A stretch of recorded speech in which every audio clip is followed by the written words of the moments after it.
Good morning, all. Happy Mental Health Day. Mental Health Day yesterday with an apt theme for this year: mental greater investment and greater access. 2020 has been a crazy year with COVID-19 pandemic, which has brought sea of challenges together.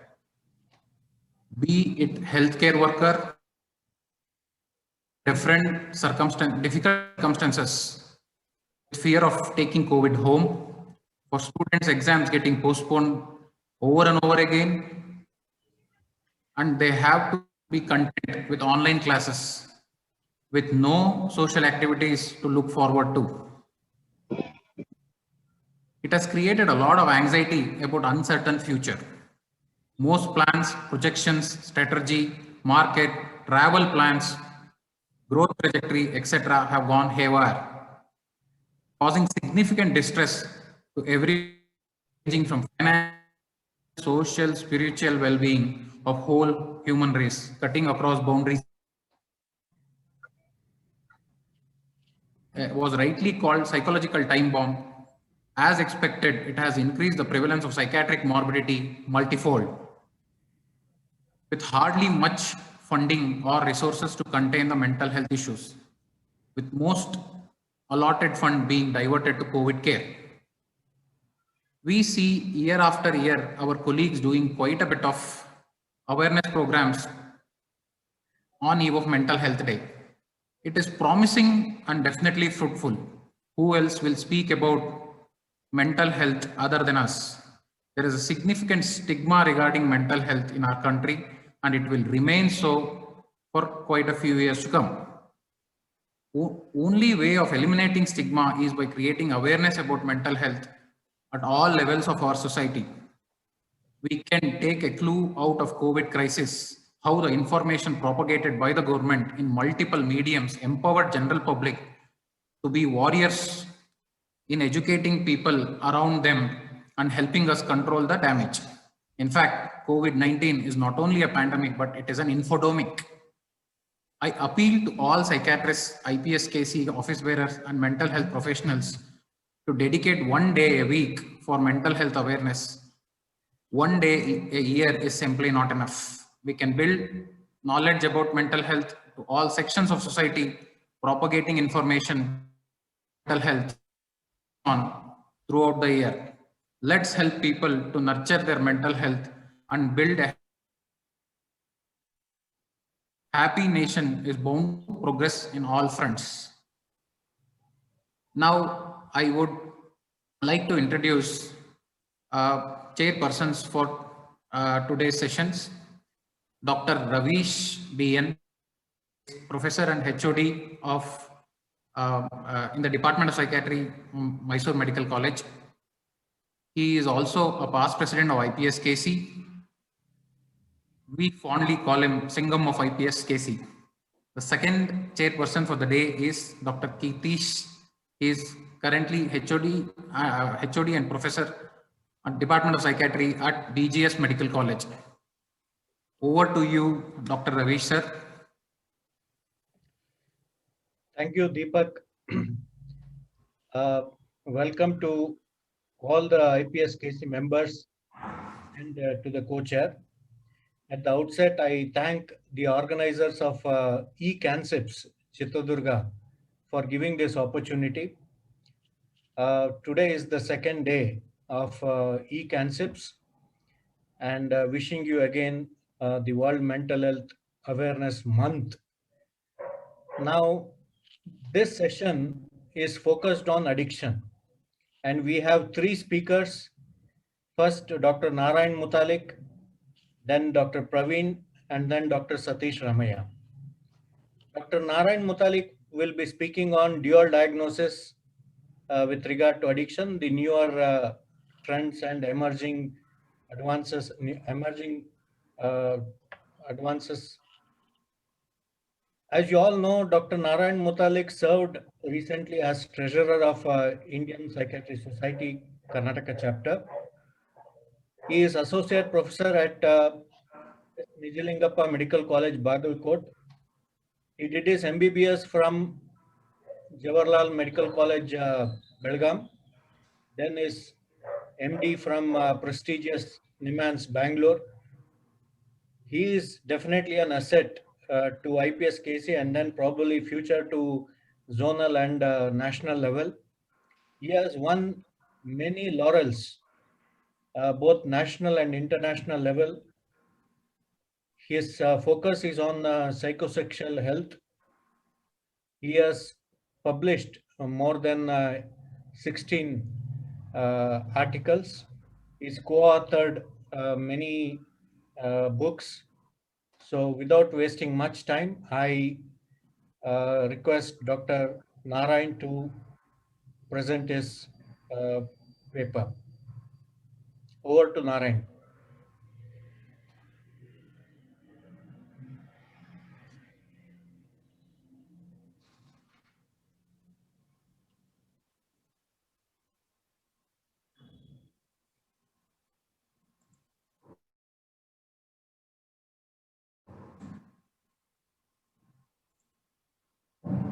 Good morning, everyone. At the outset, I would like to thank the organizers of eKANCIPS 2020 for giving me an opportunity to directions. First of all, before going to the topic proper, I would like to declare that relating to this presentation, there are no relationships that could be perceived as potential conflict of interest. So,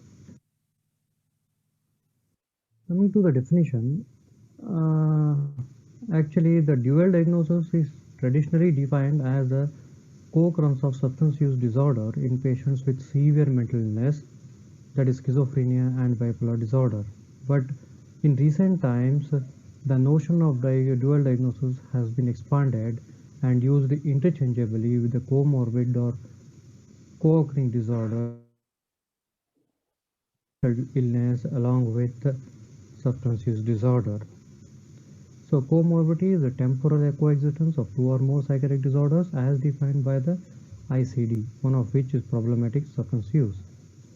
So WHO says the co-occurrence in the same individual of a psychoactive substance disorder and another psychiatric disorder. As you can see here, the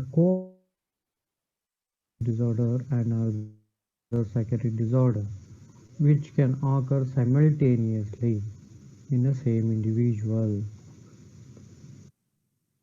So we have many terms which can denote this dual diagnosis, like mental illness and chemical abuse, chemical addiction and mental illness, co-occurring addictive and mental disorders, substance abusers with mental illness, mentally ill substance abusers. So nearly 45% of the individuals with substance use disorder have a coexisting psychiatric disorder, and of these 17.5 million population, this study was done in America. So 8% of the adults have experienced a serious psychiatric disorder in the past 1 year, and of substance use disorder. As you can see here, based on the statistics, nearly 28% of the people with the severe mental illness have substance use disorder, and in the same way, the nearly some so 16% of the people with the substance use disorder have severe mental illness. So this is the one study which was done in India.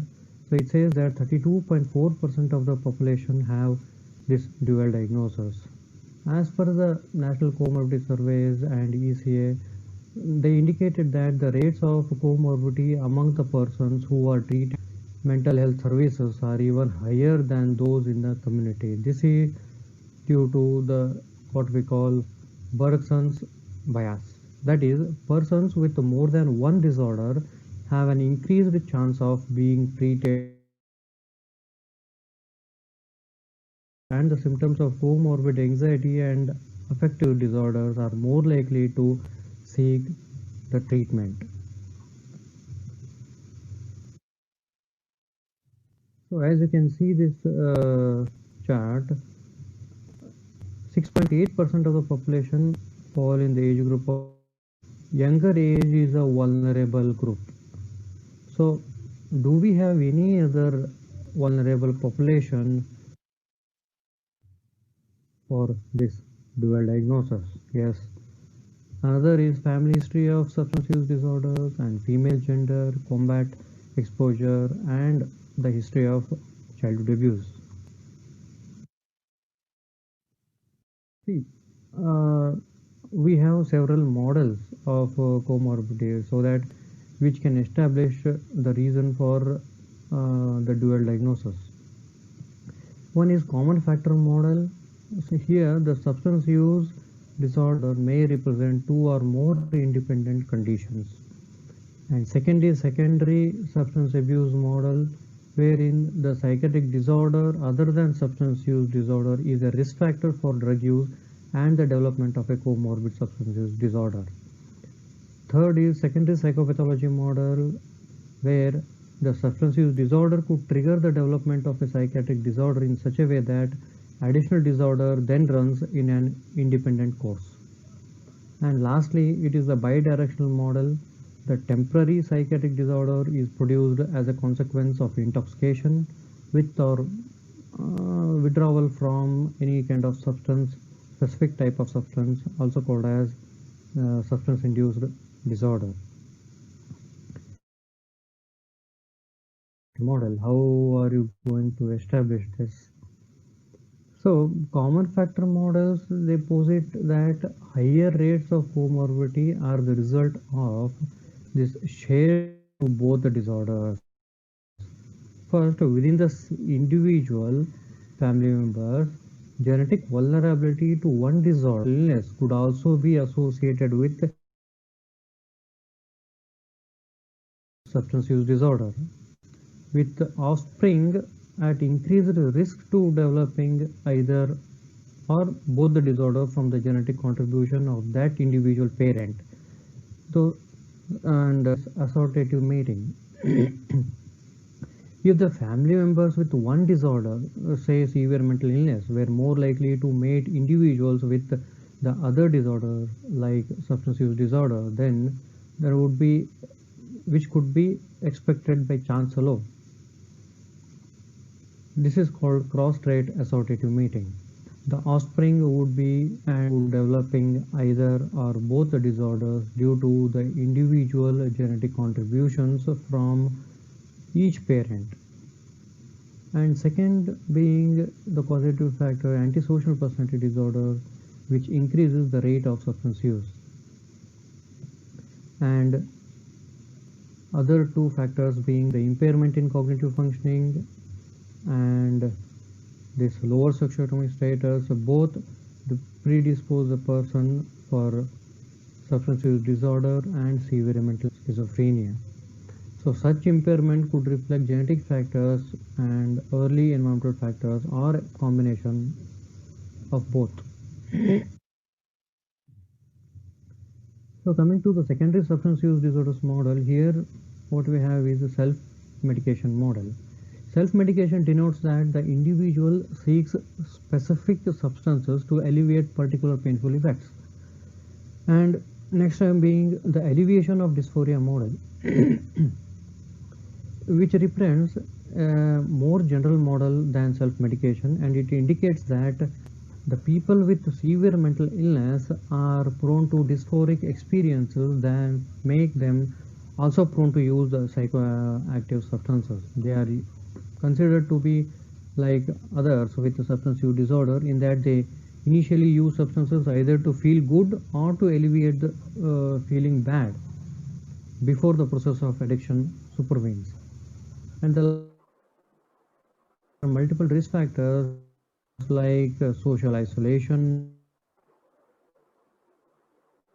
school and vocational failure, poverty, and lack of adult role responsibilities, lack of structured daily activities, and association with deviant subgroups, and living in neighborhoods with high rates of drug availability. These are all the multiple risk factors which can increase the risk of substance use and also dual diagnosis. So, second entity being the supersensitivity model, according to which the psychobiological vulnerability, which is determined by a combination of genetic and early environmental, like perinatal events, they interact with environmental stress to either precipitate the onset of a psychiatric disorder or to trigger the relapse. So, in addition to the influence of stress on vulnerability, the psychotropic medications can also decrease the vulnerability, whereas substance use may increase it.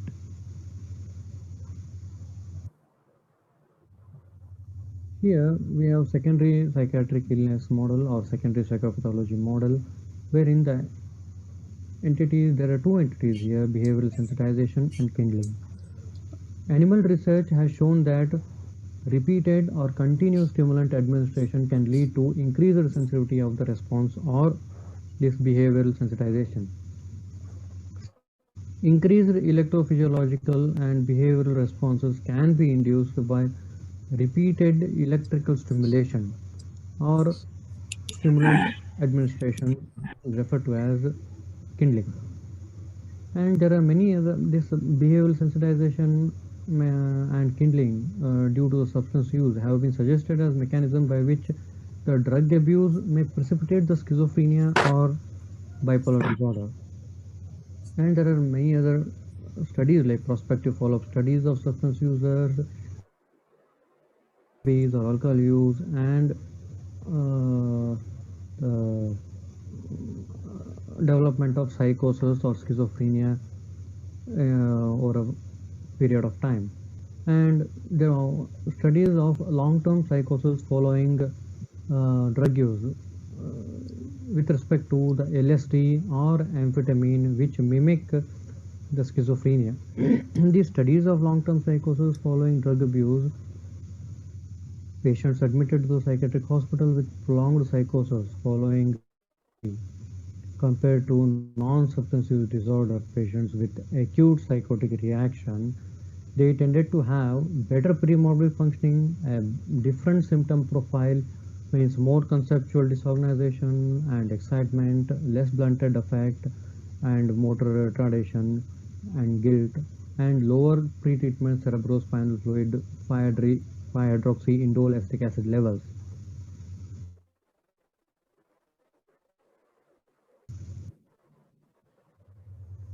Now comes the bidirectional models.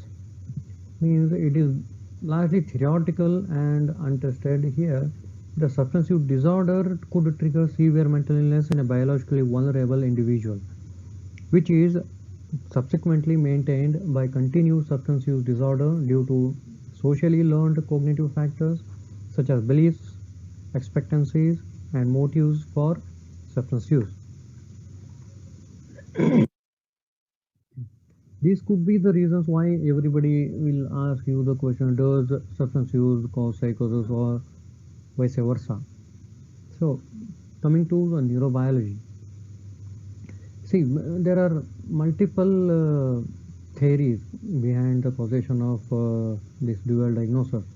One is ALDH2 polymorphism, alcohol dependence, and past or current history of anxiety, depressive disorder, or both.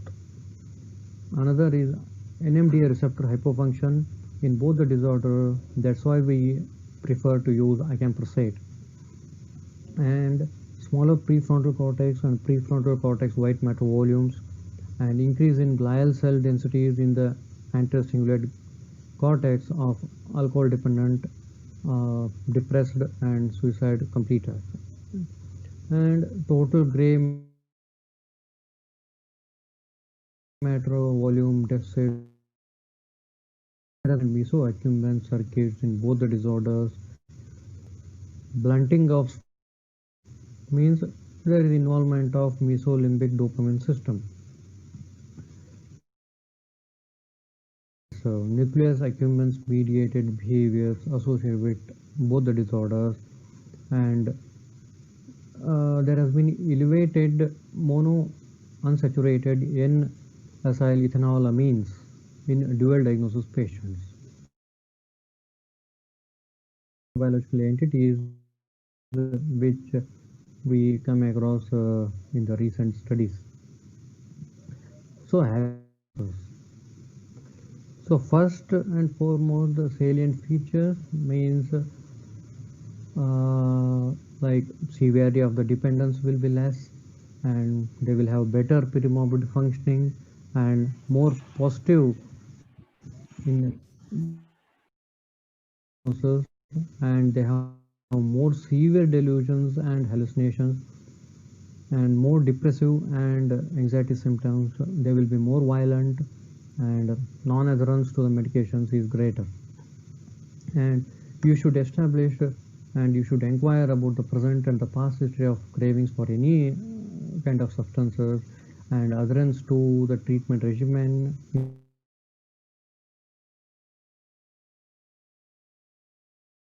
in relation to the substance use and history of menstrual cycle, pregnancies, and contraception use in case of female patients.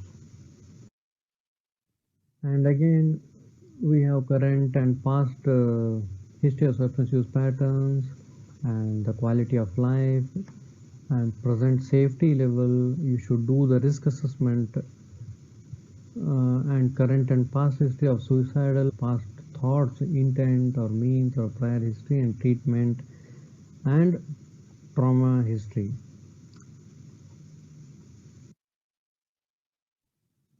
So you have taken the history and all. There are several assessments. So this is a breath analyzer, which is usually kept in most of the de-addiction wards. So you can drunk to the ward. And biochemical assessments with which you can have the fair or not, whether there has been recent use of alcohol based on GGT levels and SGOT, SGPT levels in blood. And there are several other screening instruments which will help you to assess the severity or some kind of hints like for substance and mental disorders, screening and brief intervention and referral to treatment, which is a voluntary process which requires the patients to be active participants. And it is an evidence-based approach used to identify, mitigate and prevent risky substance use behaviors. So others are like of lifestyle instrument, audit and cage questionnaire, which are pretty well known. To treat this, do you have any consequences when the person has both the disorders? Yes. There are high rates of hospitalization and depression, even among the neuroleptic compliant patients. And the suicide risk is more, even in schizophrenia, which was not associated with alcohol misuse or dependence. And higher rates of infectious diseases and higher rates of HIV, AIDS, and there is possibility of zero prevalence C virus. There will be increased violence. There has been some 2 to 7-fold compared with non-alcoholic subjects with schizophrenia, and also some amount of health harms like metabolism of medications in the liver can be adversely affected by alcohol abuse. And we have this tentative for alcoholic subjects with schizophrenia compared with general population.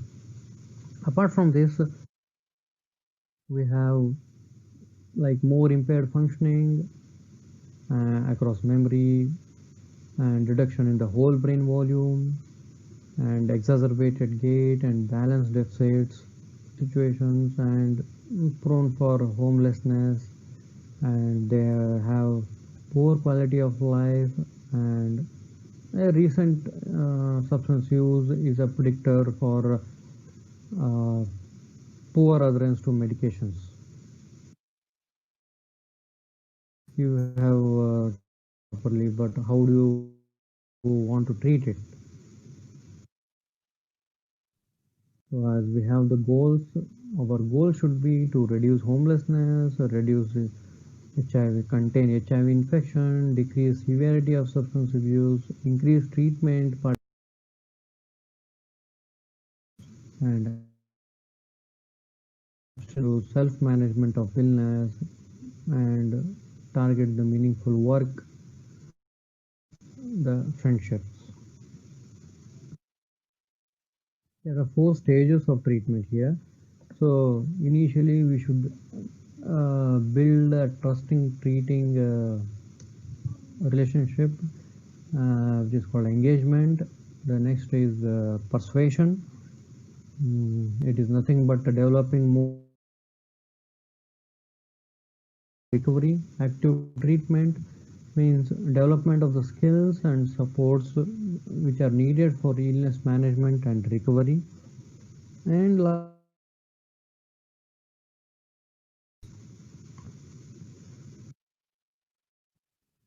how do we have to achieve this? We have 3 models. One is sequential disorders are treated consecutively. The patient usually receive treatment for most serious problems first, and once the treatment is completed, they are treated for uh, their other increased risk of dropout. So for that reason, evidence suggests that this model should not be used when dealing with the patients. The next comes the parallel model, wherein the treatment of the 2 different disorders is undertaken at the same time with the drug and mental health services licensing to provide services concurrent. So the potential negative consequence being the lack of overall falls on the patient. So lastly, which is the most accepted, is the integrated model. The treatment is provided within a psychiatric or drug treatment service or a special comorbidity program or service. So the treatments include motivational, behavioral intervention, relapse prevention, pharmacotherapy, and social approach. It's a wholesome treatment. So initially, most so research anti-craving agents are in one or the other way useful in managing the dual diagnosis based on the which were explained earlier. So acamprosate, as we said, NMDA receptor dysfunction is some said pathological process in schizophrenia and comorbid abuse. So, and it is known to improve the cognitive deficits in patients with dual diagnosis. And naltrexone, it is known for treatment of negative symptoms in schizophrenia and also treatment of tardive dyskinesia. So it is effective in a dual diagnosis when the patients have morbid substance use disorder. And ondansetron, it is particularly for negative and cognitive symptoms, and there is a possible role of enhancement of memory function in schizophrenia. And there are other anti-craving agents like topiramate and baclofen. Earlier reports say about the disulfiram, but higher doses in the studies, higher doses of disulfiram usually used to cause psychosis, but recent evidence say that disulfiram at a dose of 250 mg psychotic symptoms. And individual treatments, if we have to go, the depression and substance use disorders. Here, naltrexone and SSRIs have proven, and the recent guidelines by this European Monitoring Center for Drugs and Drug Addiction found that antidepressants have little effect on the maintenance of abstinence. So when an antidepressant is effective in treating acute depression, there is only a relative reduction in the use of psychoactive substance. So this is one of the studies where 60 young people received CBT and only 28 received standard care only. So those in the combination group showed significant reductions in the depression and cannabis use, and also there has been increased social contact and motivation to change the substance use at a 3 months follow-up. Substance use disorder, so two things we need to take into consideration. We have to explain, we should assess the level and the type of the substance misuse, and the patient should be warned about the potential interactions between the substance of misuse and prescribed medication, because most of the substances like nicotine itself will reduce the level, antipsychotic level in the blood.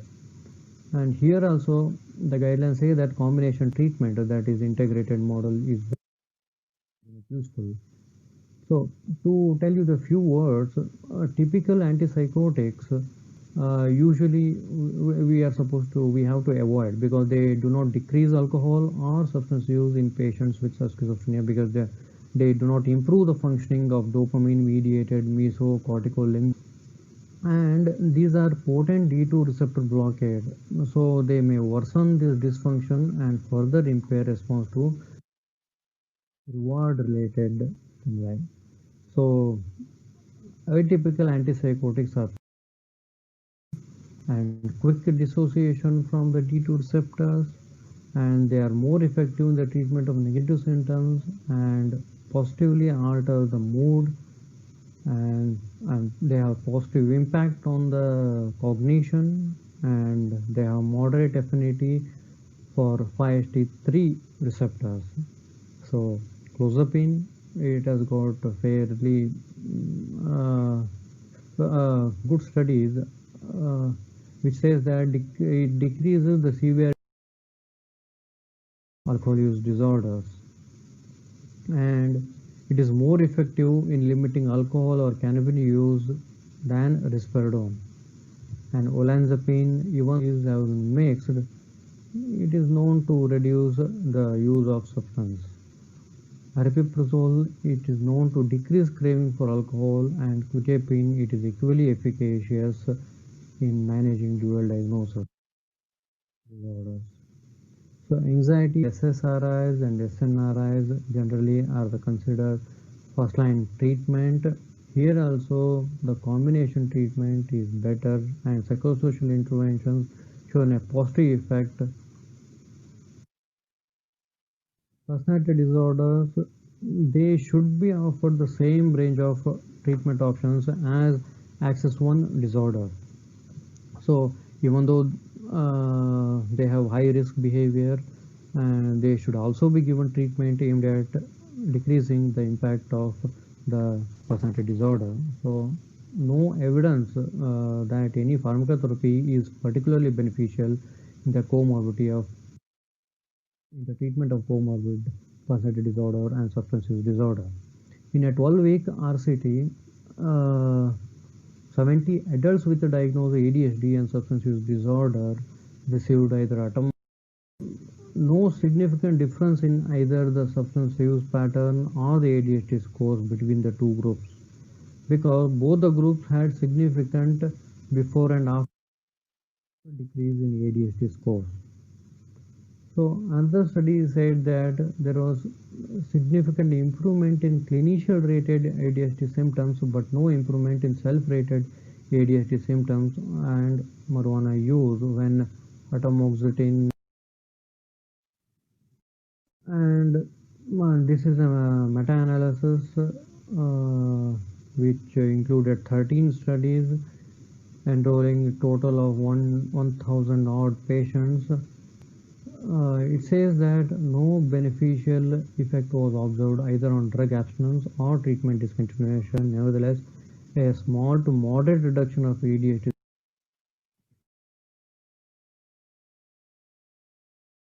therapy is recommended. Only psychoeducation on etiological commonalities and risks and sequelae of concurrent eating disorder behaviors and substance abuse and dialectical behavioral therapy is effective in reducing. So we have been more focusing on pharmacotherapy of late for all kinds of dual diagnosis or kind of in the addiction, but we should focus on prevention. So this is the what we call as the strong disorder. So it is behavior and it is most effective psychotherapy for children and adults. Dialectical behavioral therapy, it is designed specifically to reduce self-harm behaviors including suicidal attempts, thoughts or urges, cutting and drug use, and which is more so in case of borderline personality disorder. And multisystemic therapy which targets children and adolescents with substance use disorders such as attitudes, family, peer pressure, school, and neighborhood culture. Brief strategic family therapy. It targets family interactions that are thought to maintain or exacerbate adolescent substance use disorder and other co-occurring problem behavior such as conduct problems, oppositional behavior, delinquency, associating with antisocial peers, aggressive and violent behaviors, and other risky sexual behaviors. Comprehensive intervention for adolescents which focuses on multiple risk factors for substance use disorder and related comorbid conditions. Here, the families receive assistance with the juvenile justice system if needed. The treatment includes individual and family sessions. It addresses the adolescents' interpersonal and relationship issues, parental behaviors, and the family environment. Assertive community treatment. ACT is differentiates case management through factors such as and outreach emphasis and highly individualized approach and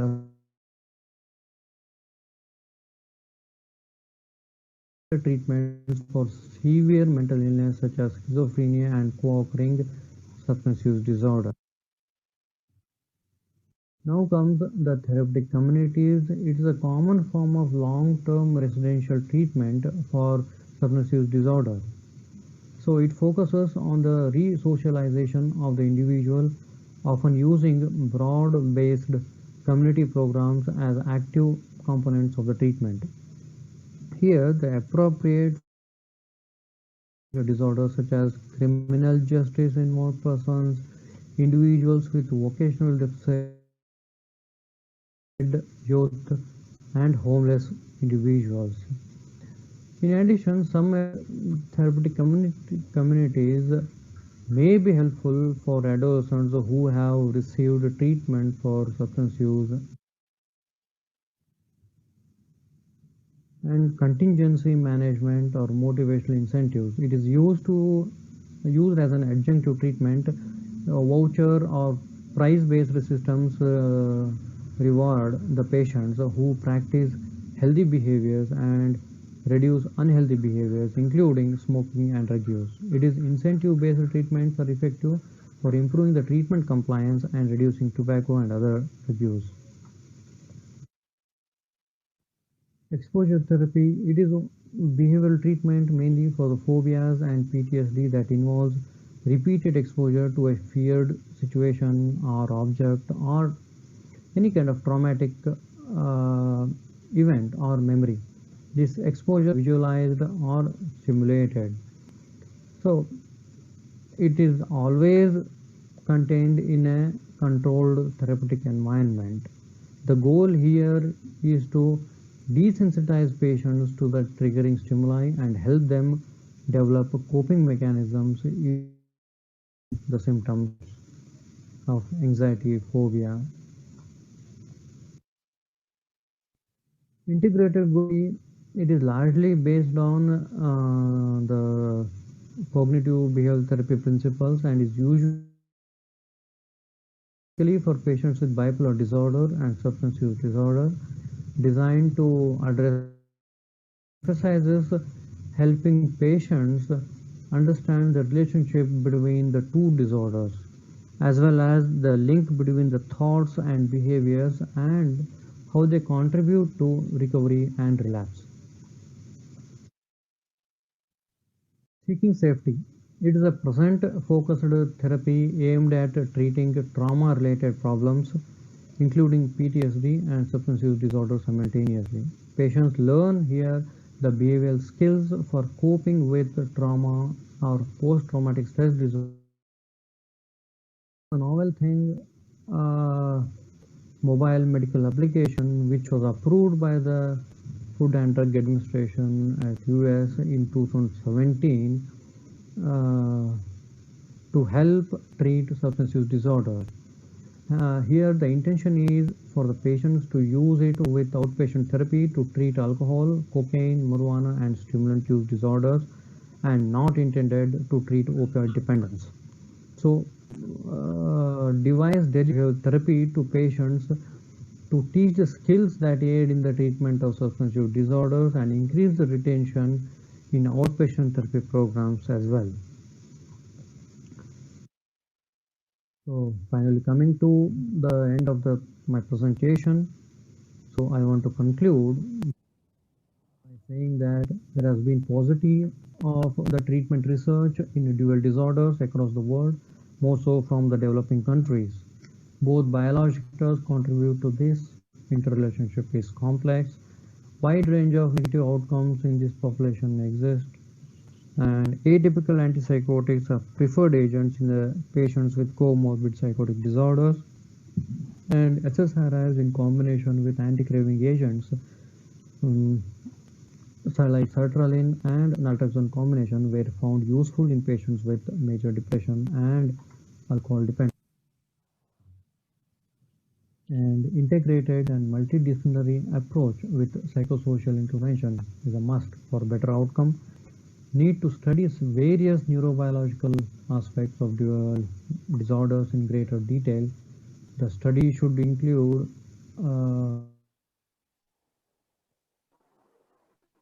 management is required. Thank you. Thank you very much for the patient hearing. Yep. Thank you very much, Dr. Narayan, for a very lucid and informative presentation about emerging trends and new directions in dual diagnosis of addiction. I think after the other two presentations, then there will be question and answers that will be taken up. So I request my co-chair, Dr. Keerthish, to take over for the further proceedings of the session. Over to Keerthish.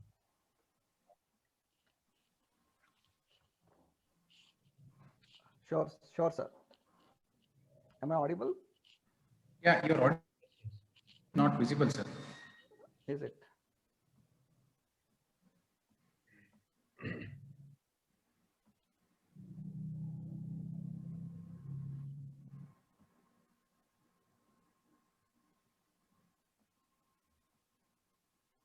I shared my screen, so the video disappeared. Zoom link which you have created, sir.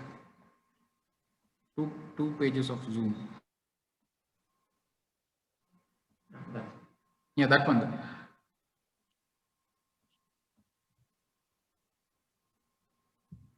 Hmm.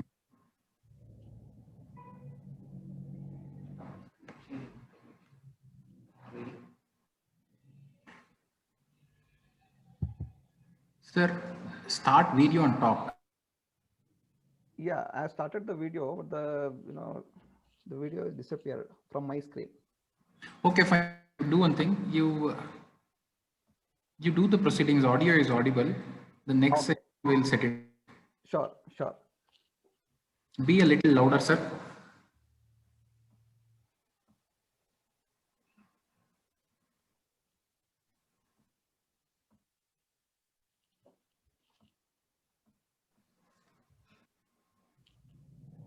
Is this, sir? You can start. Yes. Thank you. Good morning and welcome to all the participants. I hope I am audible. Yeah. Yes. So I would like to thank the organizers for giving me an opportunity to chair the session. So next up, we'll have two back-to-back sessions. The first talk will be on brain and addictions, the recent advances by Dr. Praveen Khairkar. So Praveen Khairkar, his UG is from Nagpur, IGGMC, and MD from PGI Chandigarh. He has several collaborated research projects, including those with agencies like WHO and WPA. He has more than 50 scientific publications, including Travel Grant Award from UGC India. He is also the program director and coordinator for IGNO for the courses of family therapy for various psychological courses. And currently he is the professor and head for Department of Psychiatry in KIMS, Narketpalli, Hyderabad. The second talk will be on breaking the addiction cycle, pharmacological and psychological intervention. So this is by Dr. Sathish Ramaiah. So after completing his undergraduation from BMC, he went to UK to pursue post-graduation there. He completed his MRCP Psych, as well as specialized in multiple areas like liaison psychiatry, sleep medicine, and addiction medicine formally. So he has extensive work experience in the setups in UK. He has multiple scientific publications in reputed journals. He also has held several teaching and academic posts, like honorary lecturer in the Sheffield University, as well as head of academics in Cambian Group, UK. So currently he is the CAO, director and consultant in People Tree Marga Hospitals, Bengaluru. So after both of these sessions, we will be taking the question and answers for all the three sessions together, as are all related topics. And over to you, Dr. Praveen Khairkar and Dr. Sathish Ramaiah.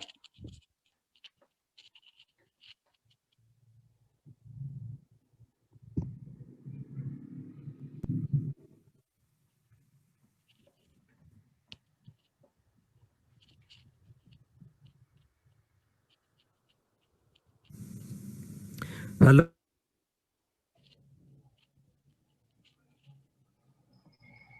Good morning, everyone.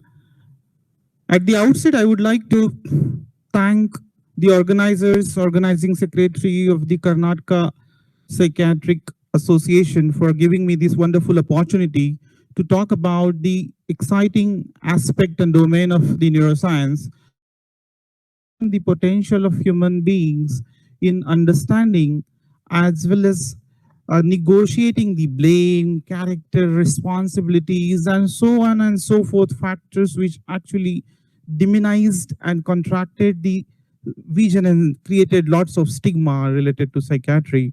So when we wonder, is there any scientific method for transforming the inner world as such? And when the appreciation and potentials of the neuroimaging adds lots of weightage to our current understanding, and the empirical evidence keeps on growing, it all feels amazing to link between this mental activity and human brain function. So the compelling evidences are rising, and today we would like to see how the recent advances in the brain and addiction fields can actually help us understand this more depth. I remember there was Valerie Dalrymple, and she tried to identify how the neuroimaging activity is being displayed when some emotions like love is being portrayed or analyzed. And she found the well harmonious integration of the subcortical region with the cortical region uh, displayed on the fMRI signals. This is subsequently challenged to the implications that human values can also be displayed and processed in the brain to certain extent. That ventral stratum is one region which is responsible for the reward seeking, and ventromedial part of the prefrontal cortex along with the insula is responsible for analyzing, evaluating, and finding out what is good choice in our life. And when they blend together, a glorious expression of friendship where the opportunities of taking the drags, celebrations, either in a calm manner or an impulsive manner or a regressive manner, continues to happen. So in the present scenario, I would like to discuss some stages of addiction biology, the fundamental processes, neural pathways, connectivities, control, couple of decades. And then we will also see as well as the animal model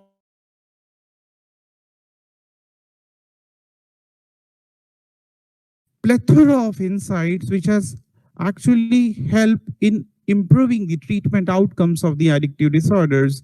Per se, this particular presentation is not related to more or less. We'll talk about the general consensus and the general understanding of how the addictive process actually develops. More or less, we know that most of the models in addictions are based on the bottom-up approach. But if we see how the environmental cues in natural processes are happening in and around, we see most of the natural rewards as well as drug rewards follows the neurocircuitry, either from dopamine or glutamate or maybe combined process, and some activation of the protein kinase pathways through cyclic AMP and calcium intracellular signaling happens, and some kind of neural plastic changes happen. So even now, this National Institute of Drug Abuse agrees that addiction is a brain disease. If we see those processes of addiction, right from acute reinforcement to compulsive dependence, withdrawal, protracted withdrawal and recovery, and then again, perhaps relapse and happening again and again, this cycle is typically divided into three bottom-up approaches.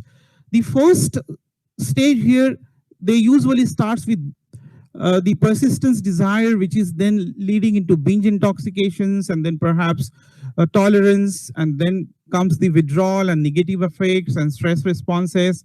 And this withdrawal perhaps then again leads to the preoccupation of obtaining more and more drugs, and then you anticipate. So this particular approach is very well discussed and found to have lots of emphasis of how the connections between the brains are perhaps deciding them. But when we think about a brain being hijacked by the drug, usually we understand that some individual who try the drug for the first time, say for example, 32% of nicotine's being taken first for the first time, they'll likely to take again. For example, 23% is for opioids and heroines, and almost 15% of individuals who test the alcohol for the first time, they are likely to take it again for the second time. So basically, what particular mechanisms are there for explaining the drug craving?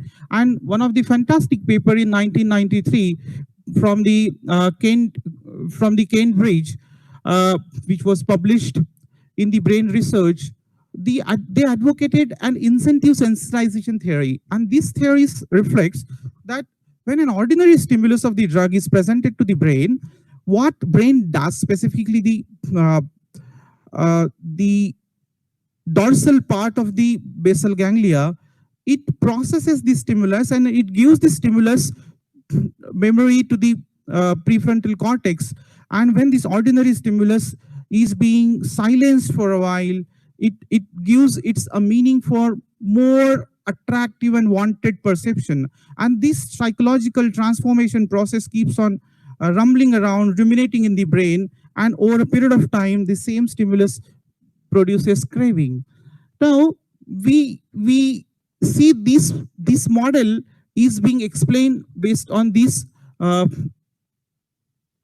three basic regions of the brain. The prefrontal cortex is considered to be the bridge of the sheep, which usually decides whether we should take the drug or we should take more time and avoid the aversive stimulations of the drugs. But the stimulation to the prefrontal cortex happens from a motivational engine, and that motivational engine is understood to be a region of nucleus accumbens. And from there, the control over the prefrontal cortex is gradually begins. This motivation engine is also supplied with lots of dopamine from the ventral tegmental area. And this ventral tegmental area is situated in the midbrain. So you can see these three brain region actually determines the cycle, a vicious cycle, which keeps on linking with each other. It feeds to each other, and it involves a discrete variations in how the people progress through the cycle and with the intensity with which they experience each of these stages. So basically it starts with positive reinforcement, which means the drug whichever is taken is used for gratification or for pleasure, and this positive reinforcement is very closely linked with the impulsivity. This positive reinforcement then subsequently goes to the negative reinforcement, which is usually being perceived for relief of stress or relief of anxiety, and negative reinforcement is being parallelly analogized with the compulsive pathways of the brain. So if you see, ventral part of the brain is more or less related with the positive reinforcement. Dorsal part of the brain is related with the compulsive mode of taking the drugs. Now, ventral part and dorsal part, there is a gradual shift over a period of time, and this shift is happening sometimes very fast with certain drugs. Sometimes it will take more time, as it happens with alcohol or nicotine. So this impulsivity can have a waiting period. It can be prematurely responding or risky impulsive choices, and the choices is being determined by either the direct, indirect, or hyperdirect ganglia. They will have three different pathways impacting through the caudate lobe, through the globus pallidus externa and globus pallidus interna. Now these hyperdirective pathways, they have a tendency to decide for this particular timing of a person to choose and go for a drug. The intensity of these responses are gradually happening from the shift related with the quantum of the dopamine secreted, and this dopamine in turn takes the control from the dorsal region to the ventral region, and this happens through the associative learning of the channels. So in addiction biology, in 2019 November, there is a paper entitled Shift in the Functional Topography of the Frontal Cortex Striatum Connectivity. So we can see that over a period of time, the connectivity pathways from the ventral to the dorsal side of the brain is being shifted. When we analyze the connection between the frontal lobe, specifically the orbitofrontal lobe, and the striatal nucleus, we see that medial orbitofrontal cortex is associated with the positive reinforcement, whereas lateral orbital cortex is associated with negative reinforcement. And the persistent structural modifications in the nucleus accumbens and prefrontal cortex actually leads to the plethora of problems of the continuations in the dependence process. So if we just analyze once again, we take some drugs are being ingested, they will produce euphoria, and they will stimulate the nucleus accumbens, and a feeling of wow will come from inside. Now these nucleus accumbens will signal to amygdala, and it will weigh the pleasure of experience, and individual will feel this is worth repeating it. Now this amygdala will signal to hippocampus, and hippocampus is going to remember this. So they have a context specific set of information, and from hippocampus the information will pass on to prefrontal cortex, specifically the dorsolateral prefrontal cortex, and prefrontal cortex will ask, should we try it again and make it possible?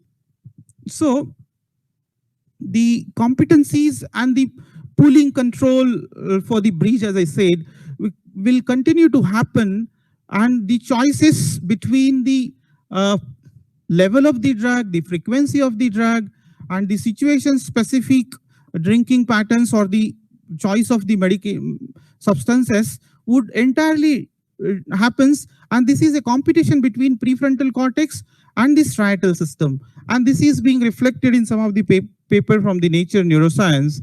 And in 1993, in 2005, there was a paper of neural basis of addiction. So we'll see in very nutshell how the different regions of the brains are involved in the addictive process, so as to make the understanding slightly more easier. So hippocampus, we all know this particular region is responsible for the memory. So the cue dependent context augmentation happens in the hippocampus, and people will remember over a period of time like how we enjoyed, and those particular processes will then be forwarded. So a next time intake of the drug will be facilitated through this memory and learning from the hippocampus.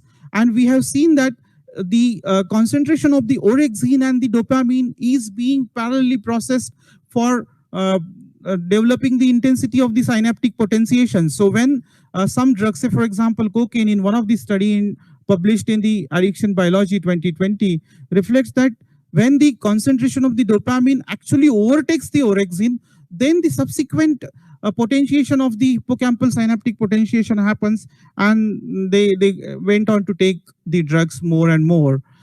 Now there is another region, if you can see, this is the insula.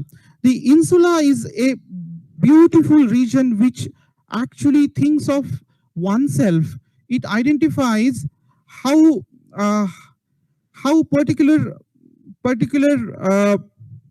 conventional ideas inside the human mind is reflected, and how much we actually drink, and what are the different parameters which determines the reward process in the brain. So say for example those individuals who would like to see that their nicotine withdrawals are going on, these nicotine withdrawals control is happening from the insula, and there are studies which try to evaluate if there are lesions of the insula, and when patients were trying to stop their dependence, it is very easy for them if they have the lesion of the insula, so they can come out of it relative to the other individuals whose insula is very active. So this is one of the way for identifying the pathways of intervention. Now this particular neuroimaging reflects that a low dopamine D2 concentration is actually responsible for the loss of control in the cocaine user. So you can see the PET scan, one middle figure of the brain 1 month after the cocaine use, very less concentration of the D2 receptors are seen. This is a raclopride assay of the dopamine receptors. 4 months after, you can see some dopamine D2 receptors are started happening. So actually this particular study reflects that these individuals have lesser dopamine in their brain, and they have a biological need to take the drugs so that their dopamine concentration will keep on increasing. This region is subthalamic nucleus, and you can see the subthalamic nucleus has one of the highest level of connections with many more brain regions, and subthalamic nucleus helps in controlling the processes of cravings, it's the only area where it elicits the excitatory glutamatergic neurotransmitters in basal ganglia. So as I said, that there is an hyperdirect pathway from prefrontal cortex to the subthalamic nucleus. So this hyperdirect pathway responsible for taking the actions, whether you should go or you should take the control. So some people used to say that you have a free will, you can actually control yourself. Lot of motivational speeches or inspirational things are being given. Some loving characters will come and they will try to convey, don't go, don't do. So those kinds of interventions actually happens between the silencio process of subthalamic nucleus and the prefrontal cortex, mediating through the insula. So this is a caudate lobe, the green color body in the brain at this basal ganglia. We know that caudate nucleus is a part which is responsible for the reflexive action, the habit formation process. You can see the anterior cingulate yellow color band just over the corpus callosum and the posterior cingulate cortex. Now, anterior cingulate cortex is in the aftermaths of an effect, the stress, whatever kinds of emotional stress are studied inside, and then how do you actually want to negate out of it. Some people will go on choosing the choice between it, and the anterior cingulate cortex will controls the emotional part and would like to give a signal to the dorsolateral prefrontal cortex, and the choice is being mediated. I would like to discuss one particular aspect of the drinking pattern, and that is a binge drinking pattern, which is affected by our circadian system. Now, circadian system, we know the rostral part of the pontine and midbrain regions, and then thalamic nucleus. They are associated with maintaining of the circadian region along with the suprachiasmatic nucleus of the hypothalamus. So there is a differential expression of the change in the PHOS-B. People who would keep on working for more period of time, and then they will return back and they'll drink more. Some constant light intake. So they have actually analogized this experiment in the rats, and they found that yellow color reflects the constant light supply, the blue color reflects the shift work experimental patterns, and the red color is the control one. So alcohol intake is like a binge eating patterns, and the blue light where specifically the shift work are happening, they take more alcohol compared to the other two situations.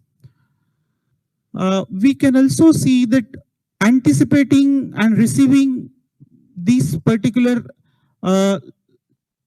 dose-dependent patterns of the drug is modeled through the various neuronal networks from amygdala to anterior insula, and from anterior insula to dorsomedial prefrontal cortex.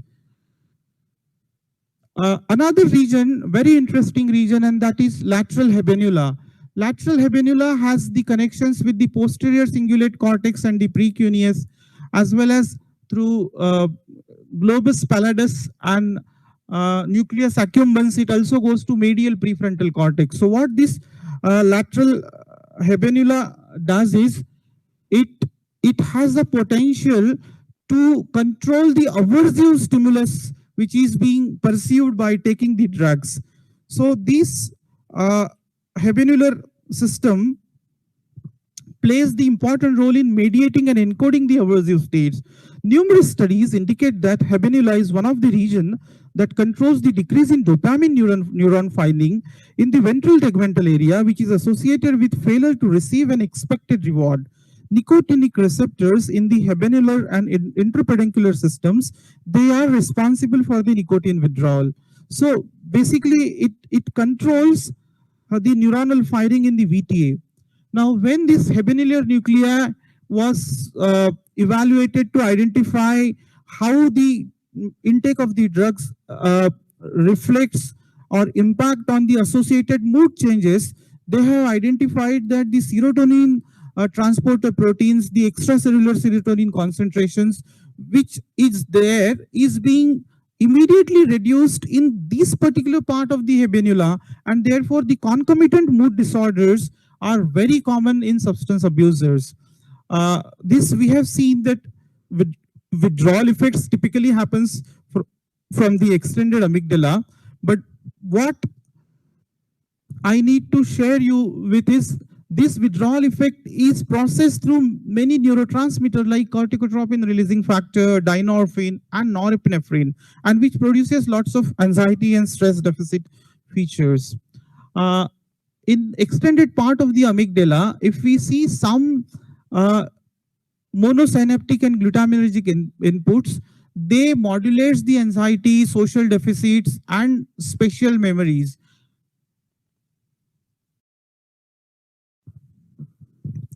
Another study which I wanted to focus here, that midbrain ventral tegmental area has the ability not only for reward processing, but also for emotions driving things. So midbrain affects the pathways which ultimately goes to the dorsolateral prefrontal cortex, and the specifically in the alcohol patients, they were analyzed by the emotional Stroop test, and they have found that alcohol dependence is associated with impaired control over the emotionally motivated actions.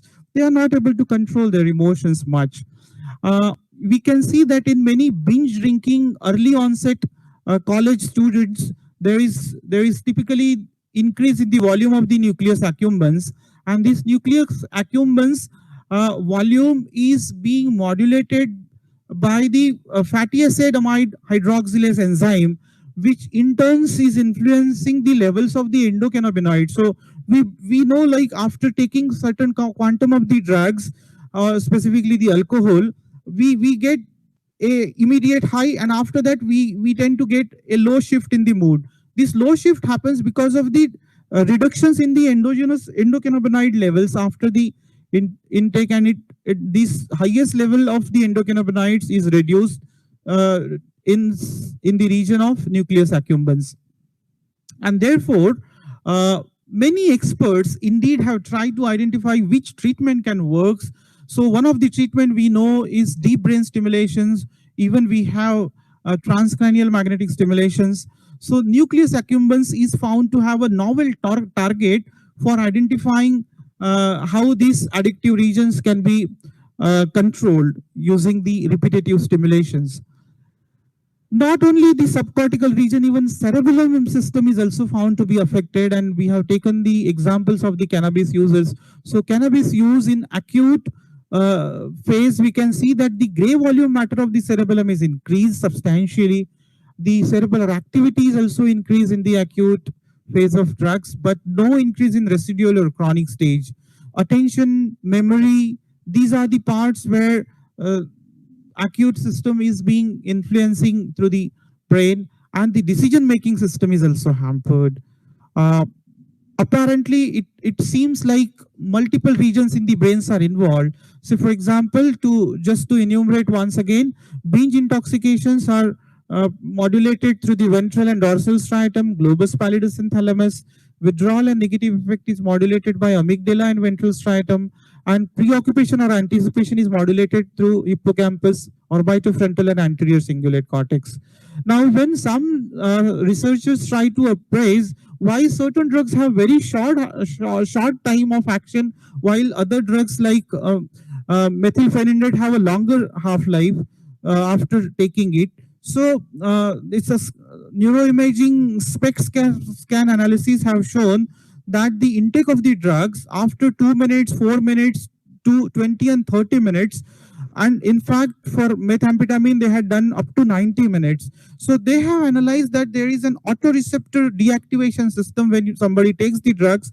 The more the auto activation happens, the shorter the half-life would be there for the drug to act in the brain.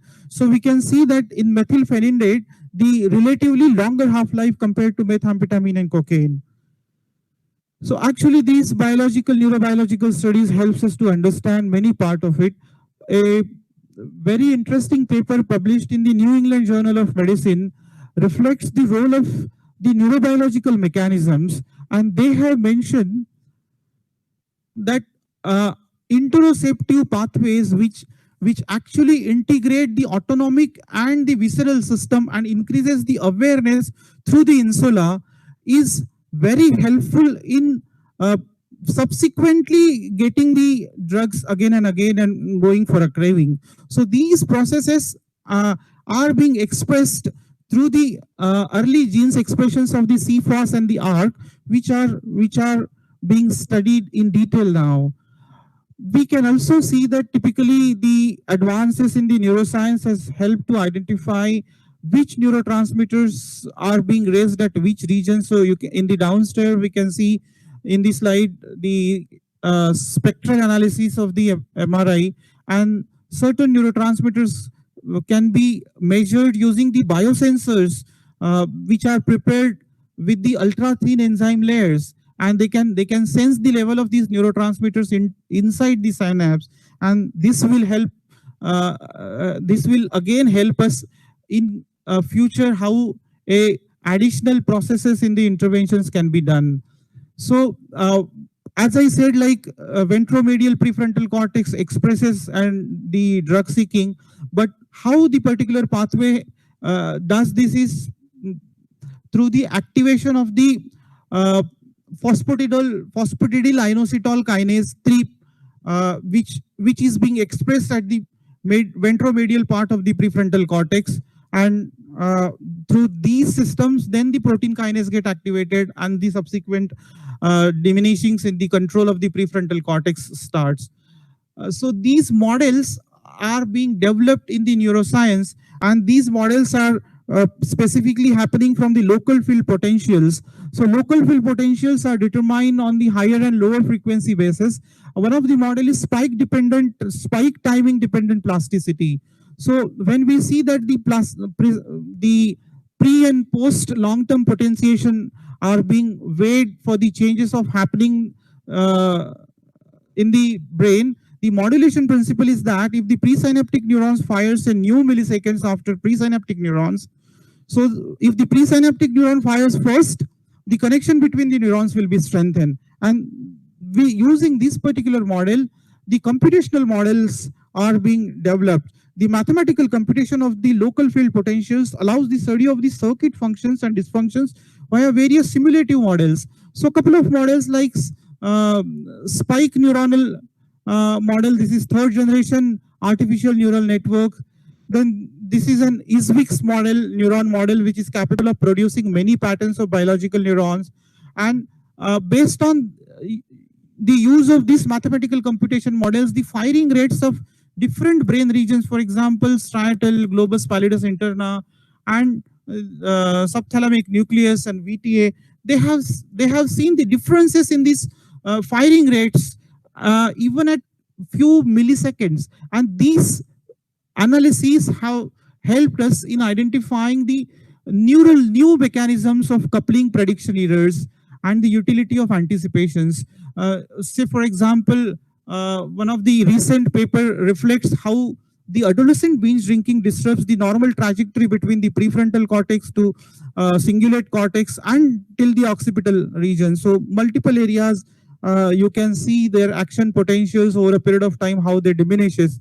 And because they are able to identify these action potential synaptic modulations, they now understood that we can use certain neurochemicals like N-acetylcysteine, which can prevent the stress-induced augmentation of addictive use. We know a lot of individuals will relapse during specifically the stress. So N-acetylcysteine is actually helpful in them. Some individuals are asked to do some physical exercise, and physical exercise as addictogenic use is also a therapeutic actions for the drug craving, and it strengthens the synapse. And when we see the sex-specific responses between males and females, the equilibrative nucleoside transporter type 1 helps in negotiating the age-specific male gender-specific responses. So at the end, if we see the recent biological explorations and animal research, along with the artificial neural networks, cellular neural networks, and spike neural network models, they have provided an explicitly defined models in the neuroscience, which has helped in designing the specific treatment approaches in neuroscience. And I believe there would be a time when the links between mental activity and the brain functions will continue to flourish. And in the quest of exploring the operations of the mind, we would certainly raise the possibility of positive potentials in many individuals, and the plethora of changes in acceptance of the treatment will happen in near future. Thank you so much for your listening. Thank you.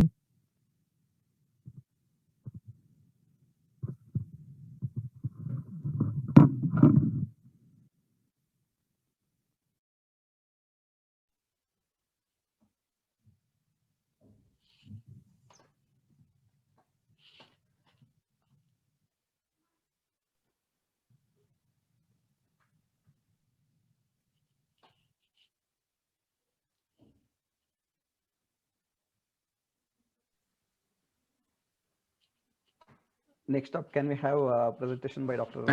Sathish Ramaiah? Thank you, Dr. Praveen, for the wonderful talk. Now I request Dr. Sathish Ramaiah to deliver his lecture.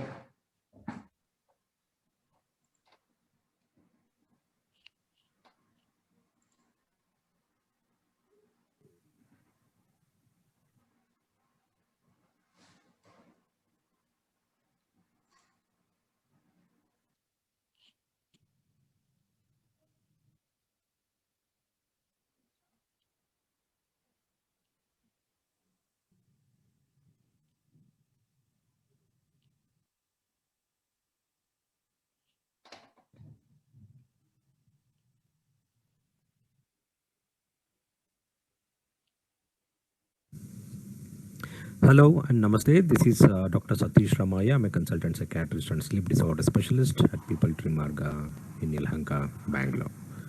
At the outset, I would really like to thank the organizing committee of eKANCIPS 2020 and the office bearers of IPSKC for giving me this great opportunity. So the title of my topic today is Breaking the Addiction Cycle, Pharmacological and Psychological Interventions. And I'm going to be focused on the new trends, latest evidence based on the neurobiological aspects in determining the best treatment with the best mechanism of action for people with. And my colleagues have already spoken about the dual diagnosis, the brain and addiction. I think this is going to be complementary to those talks, and we'll take the questions at the end of. So I don't need to reiterate to my psychiatrist colleague about the cycle of change proposed by Prochaska and Clement long time ago. So any person getting into addiction goes through several stages. When they actually become addicted, the first stage they enter into is called pre-contemplation, or a stage of denial, wherein they are in actual denial of many negative impact of the substance use, like physical impact, the psychological, the financial, the legal, the impact on their family life, relationship, and so on. Then they move to a stage where they start to contemplate about this negative impact. Then they actually prepare themselves to stop, make decision, actually stop with or without medical help. That is action stage. Then they move into the maintenance stage where they don't use any substances. This is the critical stage where in some people it can definitely be a lasting exit. In some people they do relapse because the underlying factors responsible for their ongoing substance use over the years, if it's not been addressed properly. And this, of course, is going to be a downward spiral, this cycle. So it's important that we take a step back and understand the neurobiological aspects of this cycle and identify the actual targets of treatment, both from psychological and the pharmacological. Now, let's focus on some key issues of addiction. In Latin, it means bound to or enslaved by. It is true that people with addictions are enslaved by the substance they actually consume. Their whole thought process, the feeling and the behavior is driven by the substances. So the key important points in addiction is the continued use despite adverse consequences. Yes, there's a lot of negative impact happening in their life, but they continue to use it. They can't stop. Next, compulsive engagement or diminished control over behavior. There's an element of compulsion there to engage in this behavior. They lose control. Then the appetitive urge or craving. There's intense psychological and physical craving for the substance. Now, what's important and interesting to note is clinical, preclinical, and neurobiological data of various substances involved in addictions shows some similarity in the way they are mediated in the brain, and could be a very crucial information for us to determine the actual treatment and the way it is targeted. So that's going to be the focus. But before that, let's try and understand some key principles of treating a person with addiction. It has to be a client-centered care planning. Always try and understand the individual, the circumstances surrounding him in the context of his personality, life, family support and all that, and come up with a formulation and a plan based on those needs. The treatment has to be holistic. It cannot be just some pharmacological treatment.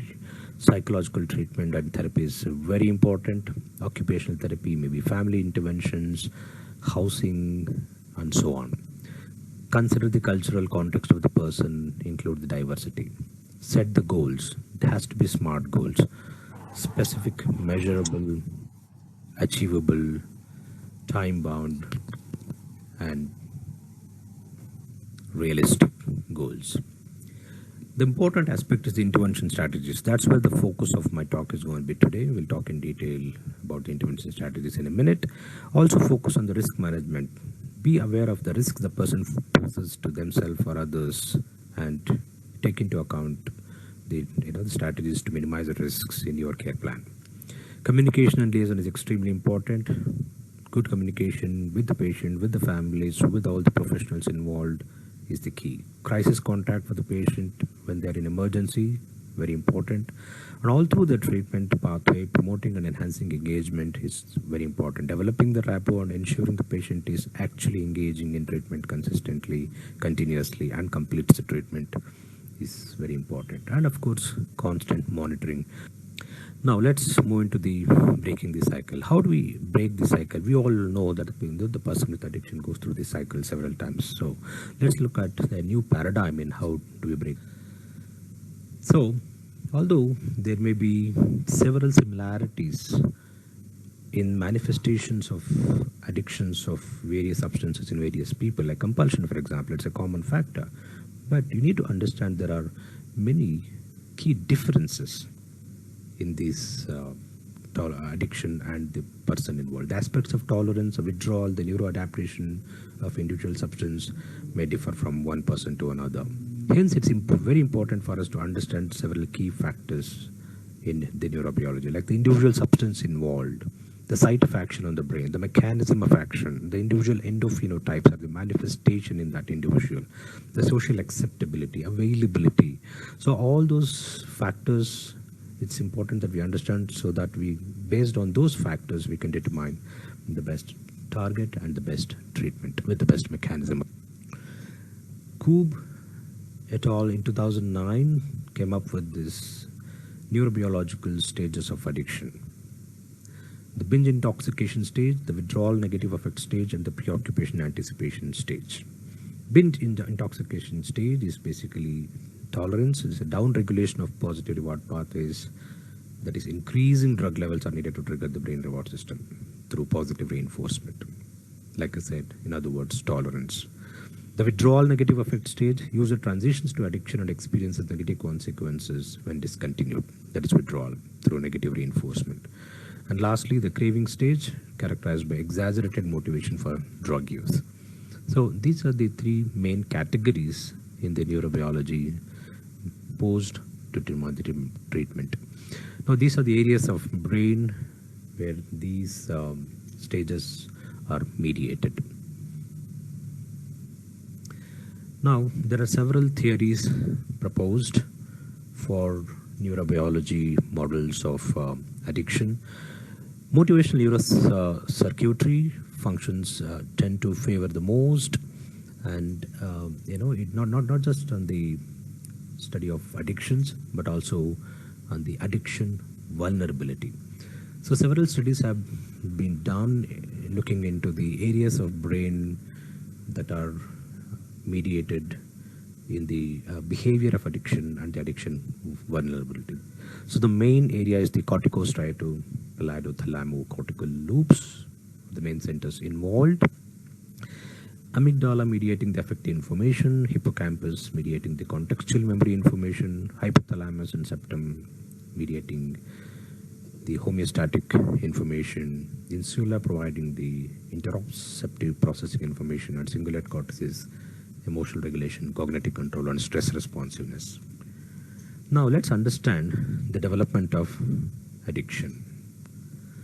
It all starts with some hedonic experiences by the person, pleasure or whatever we call it, high, and then that leads to immediate positive reinforcement. That person would want to get that experience more and more, so that reinforces his drug-seeking behavior. Then it leads to several neuronal changes and neuroadaptation, developing tolerance, wherein the person may actually start experiencing withdrawal symptoms, the unpleasant experiences when they don't use the substances, causing some negative reinforcement in the behavior and continued use. And as the person moves forward in their journey, it becomes, the actual substance becomes less rewarding and more compulsive and habitual. So it's important to note that here both the positive and the negative reinforcements are involved, and simultaneously what's been also understood is there's a progression of involvement of ventral to dorsal corticostriato-pallidothalamo-cortical loops. Of course, repeated use and alterations of motivational neurocircuitry and dopaminergic systems is happening through the journey of addiction. This leads to some cognitive attempts to control. The person who becomes addicted is motivated by delayed negative consequences of use, leading to change in attitude and behavior. So the cognitive attempts to control is motivated by this aspect, and there is this top-down control of prefrontal cortex over subcortical processes, which provides motivation to engage in addictive behavior. So there is an attempt to control. However, the positive reinforcement and negative reinforcement linked to the environmental or internal cues, which is behaviorally so ingrained, resistant to change, and powerful motivational craving states, cause some problem. So it's important that we understand this aspect of behavior in a person with addiction when they try to actually control the behavior. So our therapy is essential to target strong learned association between drug use and immediate positive reinforcement and negative reinforcement. Like we saw in the previous slide, it's important that we select or devise the therapies to address these aspects of cognitive learning and behavior. So what are the treatment phases? Key treatment phases in addiction. Stage 1, detoxification. Stage 2, initial recovery. And stage 3, relapse prevention. So what happens in detoxification? So we all know the goal of achieving abstinence and yield safe reduction of withdrawal symptoms is the goal. So whatever substance the person has been addicted to, we focus on abrupt cessation and also addressing the withdrawal symptoms in a safe environment. Of course, this will definitely need a lot of pharmacological focus. Usually a replacement substance with similar mode of action on a neurobiological substrate with a slower and sustained effect like long-acting drugs. So behaviorally it results in withdrawal symptoms made less acute and more prolonged and gradual. So we all use chlordiazepoxide for alcohol, methadone for opioids, and so on for the detox. The next stage is the initial recovery. After the detoxification, we need to focus on the initial recovery, the goals of developing sustained motivation to avoid relapse. So yeah, there is a heightened motivation when the person is actually stopping the substance and detoxified. So it's important that we focus on this motivation to be sustained for long. So it's important to incorporate the learning strategies to tolerate craving induced by external or internal cues. So learning several strategies. Developing new patterns of behavior, alternative patterns of behavior with alternative rewards, replacing the drug-induced reinforcements. And yeah, this may require sometimes external and structural controls like hospitalization, limiting the access, so and so on. This may involve long-term medication, which is used for detoxification, and maybe sometimes we have to augment that with other medication to reduce the mental and physical symptoms like treating comorbid anxiety and depression. The next stage of treatment would be relapse prevention. This has to happen over a period of sustained abstinence and developing long-term strategies to prevent the relapse. This is the most critical, most difficult stage of treatment. Like I already mentioned, in the cycle of change, the maintenance phase is the most difficult because that's where you focus on the relapse prevention and focusing on the underlying factors for the person, why he relapses many times over many years. So that reason being the long-term brain adaptations. Several neurobiological changes and adaptations have happened over a period of time, and to sustain the abstinence, these factors need to be considered in determining the best treatment. The support system, like Alcoholics Anonymous, to maintain the new behavior developed during initial recovery becomes. There are several social processes which help as well, like they can improve executive functioning by enhancing motivation, reducing friction and stress. All the social processes of people and the behavioral aspects, lifestyle aspects of the person. They provide alternative rewards associated with the drug use. They provide external constraints, the family support, the medical support, and so on. They enhance cortically mediated executive control or addicted behavior. So all the social support and the behavioral aspects actually is mediated through executive control.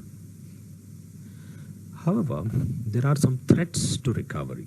Now, what happens in a person with addicted one who has gone through this cycle and successfully abstaining from the substance over a period of time? There's waning of motivation happening, this attenuation of external and internal controls, and revival of associative learning. Whatever hedonic experience you had with the drug use in the past, that sparks again, it comes to the surface again, and there is reduced motivation. The external threats could involve exposure to drug, people who using these, like peer pressure we call it, places or things associated with drugs. Our internal threats could be enhancement of hedonic experiences or the dysphoric experiences due to stress which he wants to overcome as a negative reinforcer. Interpersonal conflicts ongoing in the family or comorbid mental disorders could also be some of the other internal threats to recovery. So all these aspects to really keep in mind in treating the person in a very holistic. So let's look at the targets and treatments for addiction. Now, what are the neural processes targets of treatment? Broadly divided into two: top-down interventions and bottom-up interventions. What is top-down intervention? Top-down intervention is focusing to change the cognitions and behaviors mediated by enhanced prefrontal cortical function and altered executive control. Whereas bottom-up, focusing on the subcortical processes, striatal reward pathways, and mediate dysphoric symptoms and learned association pathways that do not require cortical activity. Broadly, the current psychological and the behavioral treatments are stronger in changing top-down activity, whereas pharmacological treatment targeting mostly the bottom-up processes. Now, let's look at some of the behavioral therapies and targets first before moving into the pharmacological aspects. So the two main areas, the compulsive use despite negative consequences and despite the desire to quit. The two main areas are the excessive desire to use or craving and insufficient impulse control associated with neurocognitive impairment. So these are the two key importance to remember in determining the behavioral therapies. This is what leads to the compulsive use despite negative consequences. And there's enormous empirical evidences for some of the behavioral interventions we regularly use in addiction. For example, brief motivational model, contingency management models, and cognitive behavior therapy. So brief motivational model known to be highly efficacious and durable. It's a very brief, even if it's a single session of motivational interview. It's known to be as effective as lengthier and intensive approaches. It's even for pathological gambling and eating disorders, it's used, suggesting similar neural mechanisms.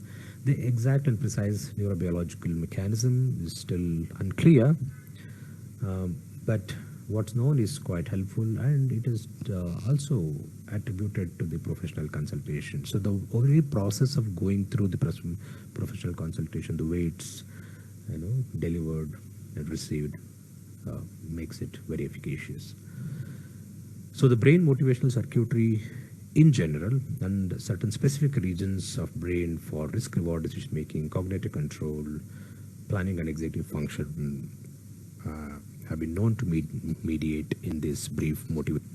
Contingency management model is another very well known model based on behavioral pharmacology and operant conditioning. It works on immediate reinforcement of abstinence, and it's known to cause very easy and reliable interruption in substance use behavior. For example, the token economy, giving cash for patients providing drug-free urine samples. So very concrete rewards. And this also ensures a person engages in the treatment adherence, medication compliance, also results in better efficacy of medication. So this is based on the behavioral neuroeconomic model, delay or temporal discounting, which basically means a greater value for immediate rewards as opposed to the future rewards. So if you're going to give the patient the money right now for not engaging in such behavior, the value is very high. If you say I'll give you after a week or so, it may not work. So it's temporal discounting.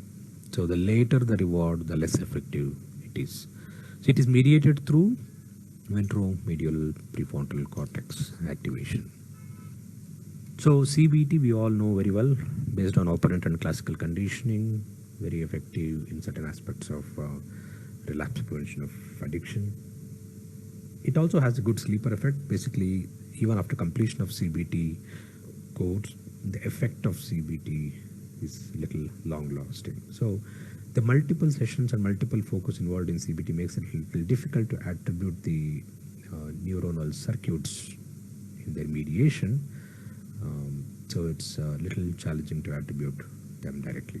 So for example, coping strategies in cue-induced drug craving is, is mediated in prefrontal cortex and anterior cingulate. CBT also involves learning alternative coping strategies through various mechanisms. One of such example is training visual perception learning, changes in default mode, like restful waking brain, attributed in effective behavioral and pharmacological treatment of liquid dependence. It's not so well proven in CBT, but it is attributed.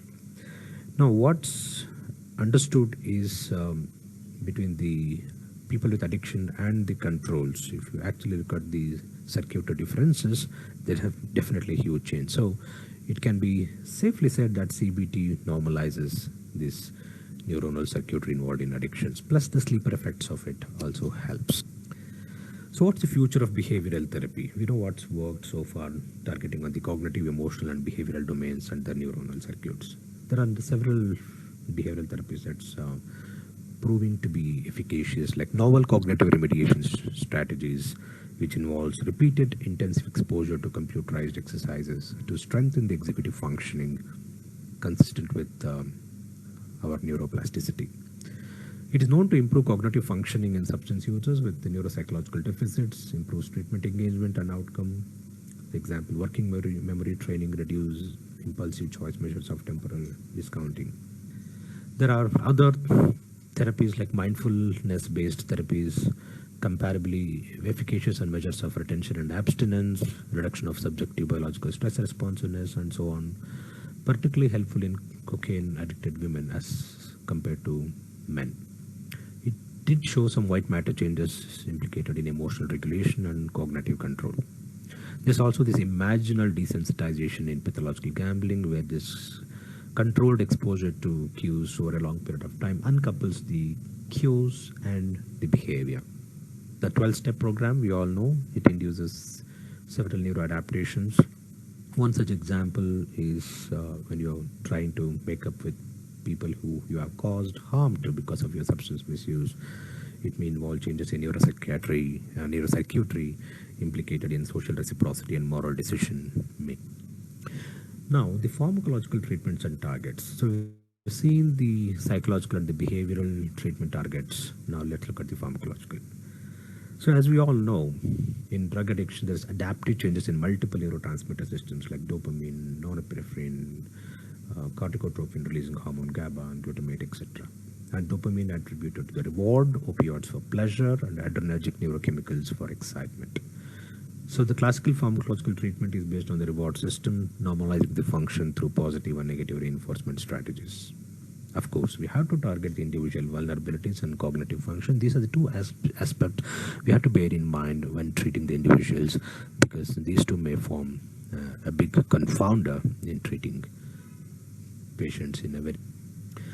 So medication targeting the positive reinforcement, like drug reward. So it's basically based on the hedonic reward, hedonic experiences. So here basically dopamine is mediated through incentive salience or wanting of the drug, whereas the endogenous opioids, cannabinoids, and GABA mediated drug pleasure for the liking. So wanting and liking, wanting mediated through dopamine and the liking through mostly opioid receptors. So the approaches taken in medication targeting the positive reinforcement is the agonist approach, basically to substitute safer long-acting like methadone for opioid dependence, nicotine replacement therapy, and so on. And modafinil has been tried for cocaine as well, with strong evidence, and also it's known to act as a cognitive enhancer, improving learning, so which might help to modify the behavior. So there's this antagonist approach as well in medication targeting positive reinforcement, blocking the rewarding effects of drugs. Example, naltrexone as an opioid antagonist, buprenorphine is a partial antagonist in opiate addiction, naltrexone also used in alcohol addiction too. So varenicline, partial agonist of alpha beta nicotine receptors and nicotine dependence, and more recently some immunotherapies or vaccines have been tried for cocaine, methamphetamine, and nicotine addiction, which basically antagonizes drug effects via pharmacokinetics. The antibodies actually sequester the drug in circulation and reduces speed, so blocking the reward system. D3 receptor targets have been tried in cocaine addiction, both as an agonist and antagonist. So it acts as an agonist when there is a withdrawal of cocaine, and when there is a cocaine use, it acts as an antagonist by blocking the reward system. So that's a very interesting and promising. Medication targeting negative reinforcement of drugs, negative reinforcing effects of abstinence manifesting as withdrawals, craving, negative mood like anhedonia and anxiety. So there is increased norepinephrine in opioid and alcohol withdrawals, we all know, and which forms as a negative reinforcer for the person to use or keep using drugs. There is sensitization to drug cues called craving, and adaptive changes in dopamine, GABA, and glutamate. There's a reduction of dopamine in the reward circuit, which leads to anhedonia. Following examples: methadone, buprenorphine for opioids, nicotine replacement therapy, bupropion, and varenicline for attenuate negative mood states, acamprosate for alcohol withdrawals, and craving. Lofexidine is used for opioid, alpha-2 adrenergic agonist. Propranolol also tried in cocaine users. Memantine is used in cue-induced craving for alcohol, and even N-acetylcysteine in cocaine and nicotine addiction has been tried in nicotine. Now, I mentioned earlier about considering some individual vulnerability factors, because it's important to note that only 17% of cocaine users, 15% of alcohol users, and 30% of smokers become addicted. So not everyone using substances gets addicted to. So what are those vulnerable factors? The one major vulnerable factor which is has proven to be very important to take note is comorbid psychiatric conditions like psychosis, neurotic disorders, and ADHD. 90% of schizophrenics smoke, or 50% abuse alcohol and drugs. And it's usually associated with poor outcomes. The psychiatric comorbidity mechanism, self-medication could be a mechanism to relieve symptoms and side effects, and have some common genetic and neurobiological factors that lead to high comorbidity. Common vulnerable factors are impulsivity, reward sensitivity, and cognitive moral deficits. So effective treatment of psychiatric conditions. Other individual vulnerable factors, the cognitive deficits well established in alcohol, cocaine, methamphetamine, and cannabis users. It does pose challenge in treatment engagement and learning new behavior, higher rates of attrition, poor treatment outcome. So it's important to improve ability to learn, remember, and implement new skills. So several drugs have been tried to improve the cognitive deficits, like galantamine in cocaine users, atomoxetine has been tried, modafinil, amphetamines, and varenicline trials. So combined approach, both top-down and bottom-up, in two ways, like in a complementary way, efficacious way, or when each treatment is not effective alone, catalyze each other. So combined to catalyze each other. This approach also has been very effective in treatment of addiction. Examples: methadone with behavioral therapies, antidepressant and CBT in smokers, bupropion with group counseling, contingency management and tricyclic antidepressant in cocaine abusers, immediate contingency plans. So what's the future of addiction treatment? It's important focusing on targets and match that to the individual needs. Individual factors, genetic differences to take note of, endophenotypes like impulsivity, compulsivity, sex differences, stage of addiction we need to take into account. Of course, be aware of the complexity of each individual constructs. For example, within impulsivity, there may be different constructs we need to be aware. So a broad range of self-report, behavioral and biological assessments and neurocognitive assessments may help. Timing of the treatment, very important. If some personality has some impulsive traits, early treatment of those individuals, when they may lead to addiction. So there are developmental issues to be considered depending on the age of the person, neurotoxicities and neuroadaptation of drugs involved, genetic factors, individual factors, all should be considered. Studies in non-substance addictions, pathological gambling and obesity have shown similar neurobiologics. So we need to study them to determine the best treatment and policy strategy. So in summary, we all know addictions cause a substantial public health problem. Neuroscience methodologies assessing brain structure and function provides excellent opportunity to understand and improve treatment strategies. Novel targets for treatments, tools to assess targets, identifying clinically relevant individual differences should guide selection of therapies in combination in complementary or a synergistic way. Of course, we need to be aware of other confounders like effect of drug itself on the brain functioning may influence treatment response. So I'll end my talk here. Hope it was useful to look at the neurobiology us in determining the targets, the best treatment with the best mechanism of action. Thank you very much for patient listening, and I'll pass it to the organizers. Thank you.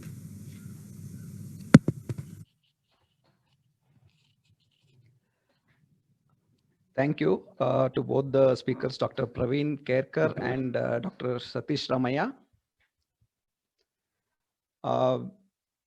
The talk by Dr. Praveen Khairkar was truly informative. He touched upon the neurobiological basis of addiction and the changes that happen in the brain because of the substance use. Dr. Sathish Ramaiah touched upon how we can break the cycle, by understanding the neurobiology and by using of both pharmacological and non-pharmacological treatment methods. Together with the talk by Dr. Narayan Mutalik, wherein he touched upon the concept of dual diagnosis. I think all three presentations were excellent and highly informative. They will, help all of us to better understand the, individuals suffering from substance use disorders and help us make a tailor-made treatment plan so that we can help them with the best available evidence-based managements. So the, questions are welcome. So I think you have to either type it in the question and answer column in the on the screen, or anybody who can ask directly can definitely ask the speakers with their questions.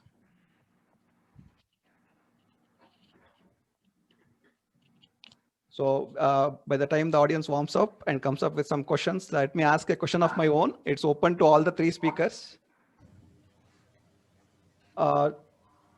I have come across certain studies or tests done by genetic labs. One of the example is Data Genetics.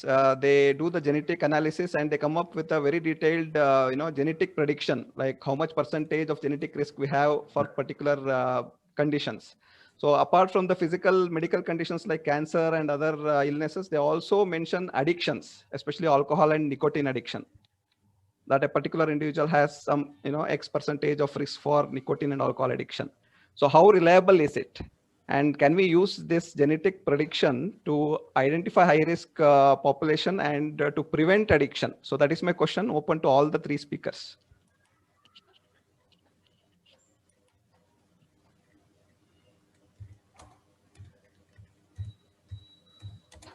Am I audible? Yes, sir, you are. Good morning. In fact, good morning. Let's see Dr. Keerthish and Dr. Raveesh facilitating our presentations here. I think this question is something which is taking us from today to tomorrow. In the need of the hour, when we are identifying who guys are at more risk and how can we actually find out a more nucleoside specific attributions, which is actually promoting the programs of various proteins implicated in addiction. So if you see, there are as many as few hundred proteins which are implicated in identifying how the pathways of protein kinases gets activated. So one of the protein which I have mentioned is about the nucleoside equilibrate protein, which is coded from chromosome number 4. And if you take a kind of 100 people who are drinking alcohol for the first time and asking them how many of them would not like to go for a second process. So there are certain genetic mechanisms, and as you rightly pointed out, people in the various research labs are identifying which genes are modulating the which predominance of effect. So I think at this point of time, it is only at the preconceptional level. They are just linking it with certain less degree of penetrance. 100% of penetrance and heritability is not being established. And one of the main limitation for this genes would be genes needs to be consistently shaped and processing the information in the brain.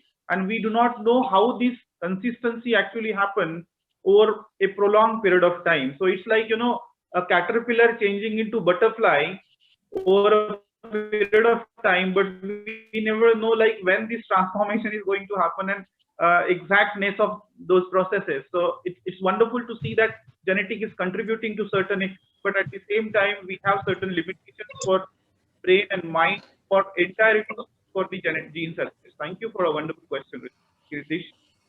Thank you, Dr. Praveen. So we have some questions here.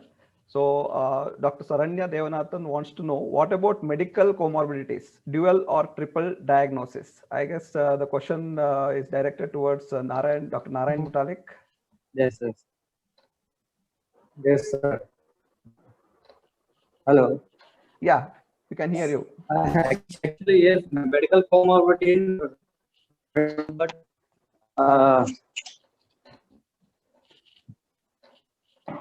to name a few, there are some of the people quoted this triple diagnosis, but not exactly as a terminology as per in what the psychiatrists we know of. But medical comorbidities are more common than the psychiatric comorbidity. What I have read in the most of the literature, like most of the people come with some of the other stage of colic dysfunction. It can be stage 1, stage 2, stage 3. I mean, up to hepatic encephalopathy. So, what exactly with respect to triple diagnosis, Ranya madam wants to know. I'm getting it. Okay. So I want to know. Yeah, thank you. So probably we should take it up with the other specialists when they are making diagnosis, medical diagnosis. Probably we should expect them to add on the psychiatric and the substance use diagnosis together to make it a triple diagnosis, which will help ultimately the patients. Exactly, we have to have consultation line with the neurologist or the physician or neurologist for that matter. Okay, thank you, Dr. So Dr. Ajit Bide wants, he has a comment. I would like to emphasize that in psychological intervention, therapist variables are of great importance. Example, just being trained in CBT is not enough.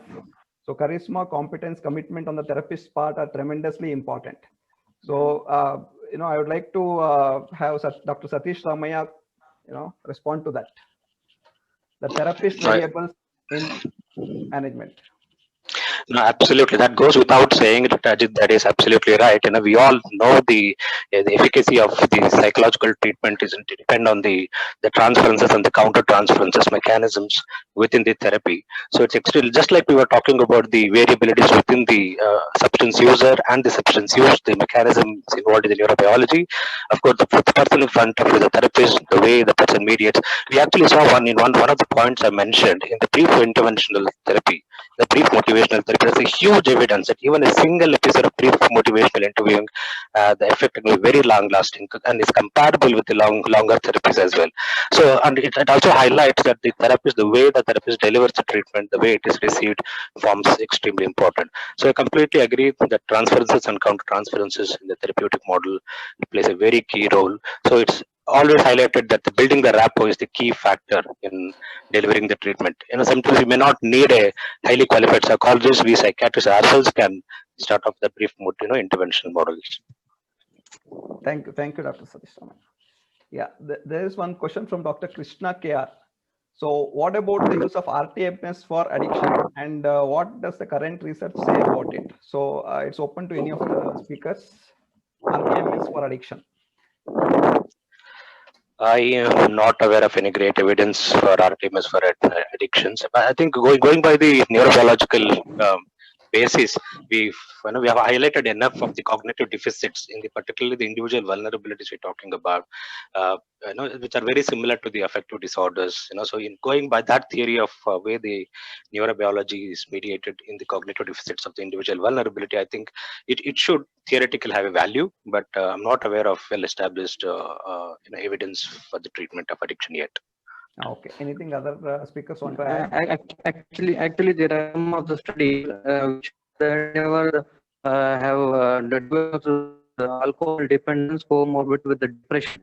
Then some of the studies have quoted that RTMS is useful, but not per se with respect to as a single diagnosis of alcohol dependence, whether it is a withdrawal or for maintenance of abstinence. Okay. Thank you, Doctor. Thank you.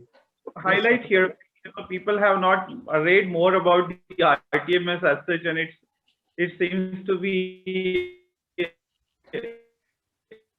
a fantasy therapy made to the other guys of modality of treatment. But I tell you, in addiction biology, there is a paper in last August 2020, and it emphasizes specifically the methamphetamine modalities of treatment, where the right brain of the human who are consuming is very actively involved. So what they actually do is they put the cortex, right-sided dorsolateral prefrontal cortex, they'll put the RTMS coil, and the low frequency stimulation between 1 to 20 hertz would be given the repetitive cycles of few weeks, that the cortex stability will be reduced period of time, and actually and the craving and impulsivity will be taken care of. So there are preliminary studies happening in these particular from 2012-13 to 2020, and the multiple meta-analyses have been conducted in RTMS now, and there is a robust module that we might see that over a period of time, some RTMS small machines might come, and people are being advocated to put those electrodes in between whenever they will be at risk of taking the drug, specifically in the cue-dependent or stress-dependent module, where your right-sided brain is more activated. Over to you, please. Okay, thank you, Doctor. Yeah. So I think if there are no other questions, then I would like to conclude the session. And again, I would like to thank the organizers for giving me an opportunity to be part of this first online eKANCIPS. Over to you, organizers. Thank you very much, everyone. Thank you, sir. Thank you, Dr. Keerthish, sir. I thank Dr. Raveesh, sir, for chairing the session. I also thank speakers for the session, Dr. Narayan Mutalik, Dr. Praveen Khairkar, and Dr. Sathish Ramaiah. Thank you, sir. We will proceed to the next program, which is launch of IPSKC newsletter.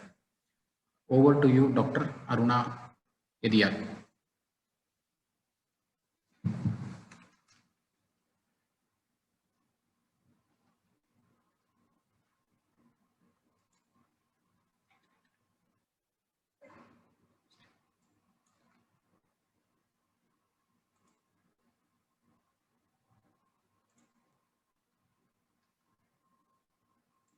Hi everybody, this is Dr. Aruna India, Honorary Editor of IPS KC. A very festive greetings to all of you. This is our fifth issue of IPS KC newsletter. Kindly go through the editorial and also the invited articles where our dear colleagues have written about psychiatry and psychiatry practice in times of corona. This year's theme of World Mental Health resonates with Sarve Janah Sukhino Bhavantu, which is a purely Indian sentiment altogether. The theme for this year is mental health for all, greater access, greater investment for everyone, everywhere. ಈ ಘೋಷವಾಣಿ ಅತಿಶಯೋಕ್ತಿ ಎನಿಸಿದೆ. ಎಲ್ಲರಿಗೂ ವಾಸ್ತವದಲ್ಲಿ ಮಾನಸಿಕ ಆರೋಗ್ಯ ಸರ್ವವ್ಯಾಪ್ತಿಯಾಗಿ ಎಲ್ಲರಿಗೂ ದಕ್ಕಬೇಕಾದರೆ ನಾವು ನೀವು ಮನಸ್ಸಿಟ್ಟು ಕೆಲಸ ಮಾಡೋಣ. ಆ ಸ್ಫೂರ್ತಿ ನಮಗೆ ಯಾವತ್ತೂ ಇರಲಿ. Long live IPS KC. Thank you.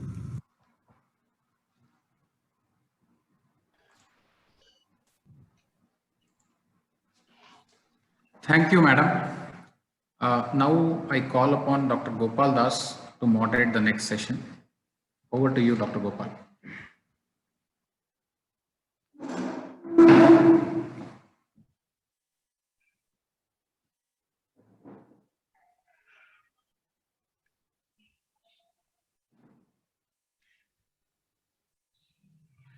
Everyone, thank you,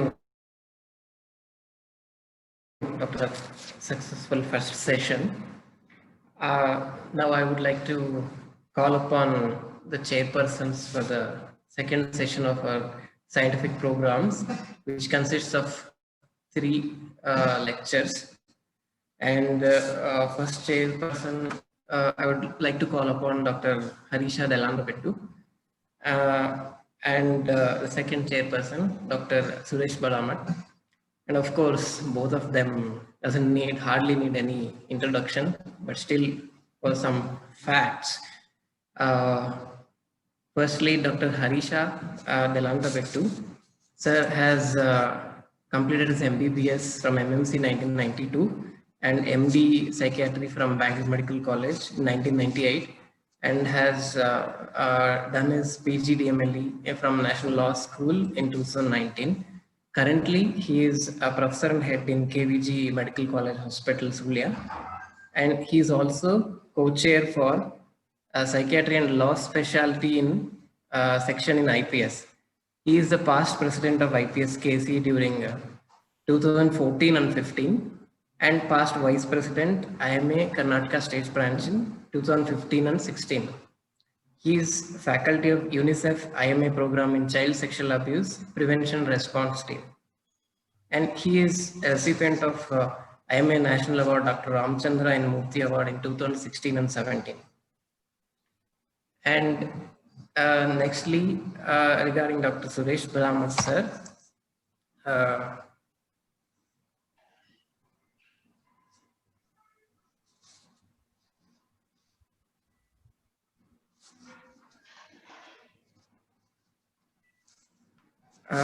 Dr. Suresh Badamath has done his MD and DNB from NIMANS, Bangalore, and he has additional degrees of PG DMLE and PG DHRL and PhD in law from National Law School, India, Bangalore. And currently he is professor and head of Telemedicine Center, head of Forensic Psychiatry Services, and a consultant in community psychiatry. And he's a visiting faculty as well in National Law School, Bangalore, and State Human Rights Commission and Karnataka Judicial Academy in Bangalore. He has over 273 publications and in index journals, and also an editor of 3 books. He is a recipient of Professor Raghuram Distinguished Young Teacher Award and Dr. C.V. Raman Young Scientist Award from Government of Karnataka, and currently is member of committee instituted by Ministry of Health and Family Welfare, and he is also a member of Central Rule Drafting Committee for Mental Health Care Act 2017, and he is a member of Task Force of Mental Health Care in Primary Health Centers. Now I would like to invite both of the chairpersons to the session and introduce the speakers. Thank you. Thank you, Dr. Gopal Das, for introducing. And we are on time, and I think this is the last session of the successful eKANCIPS 2020. And I also invite Dr. Anil Kakunje sir, Dr. Mohan Sunil Kumar sir, and Dr. Chougule sir. I think all are there on the screen. And we have 3 speakers here, and each one will be given 30 minutes time. The first speaker will speak on addiction issues in women, recent trends. That is Dr. Mohan Sunil Kumar. And the next speaker, Dr. Anil Kakunje, will speak on internet and gaming disorder among children and adolescents, effects during COVID-19 pandemic. And the last speaker, Dr. Nikhil Chougule, will be speaking on living with sobriety and preventing relapse, lesson learned from COVID-19 lockdown. So I welcome all the speakers. Before going for the presentation, I request Dr. Suresh Badamath to introduce the first speaker. Good afternoon, everyone. First speaker is Dr. Mohan Sunil Kumar. It's a great privilege to introduce Dr. Mohan Sunil Kumar. He did his DPM from NIMANS, but he completed his MBBS from JJM Davangere. Many people know less about him regarding he's the co-founder and a director of Augmenta Mental Health Private Limited. And also he's a chief psychiatrist coach, Center for New Beginning. Though he was my colleague in NIMANS, now I see many of his students, because he teaches psychiatry in various academic institutions, and many of them undergo entrance exam training. So many of my students are new Sunil Kumar before they come to NIMANS. So Sunil has contributed immensely for the IPS, especially Karnataka, from the perspective of e-governance, or what we call it as e-health, or what we call it as digital health with regard to psychiatry. And he has been very active in our IPS, and also has been contributing with regard to publications, or it may be regarding various other conferences. He's been there supporting us since long. So without wasting time, I invite Dr. Sunil Kumar to do his presentation. All the best, Dr. Sunil.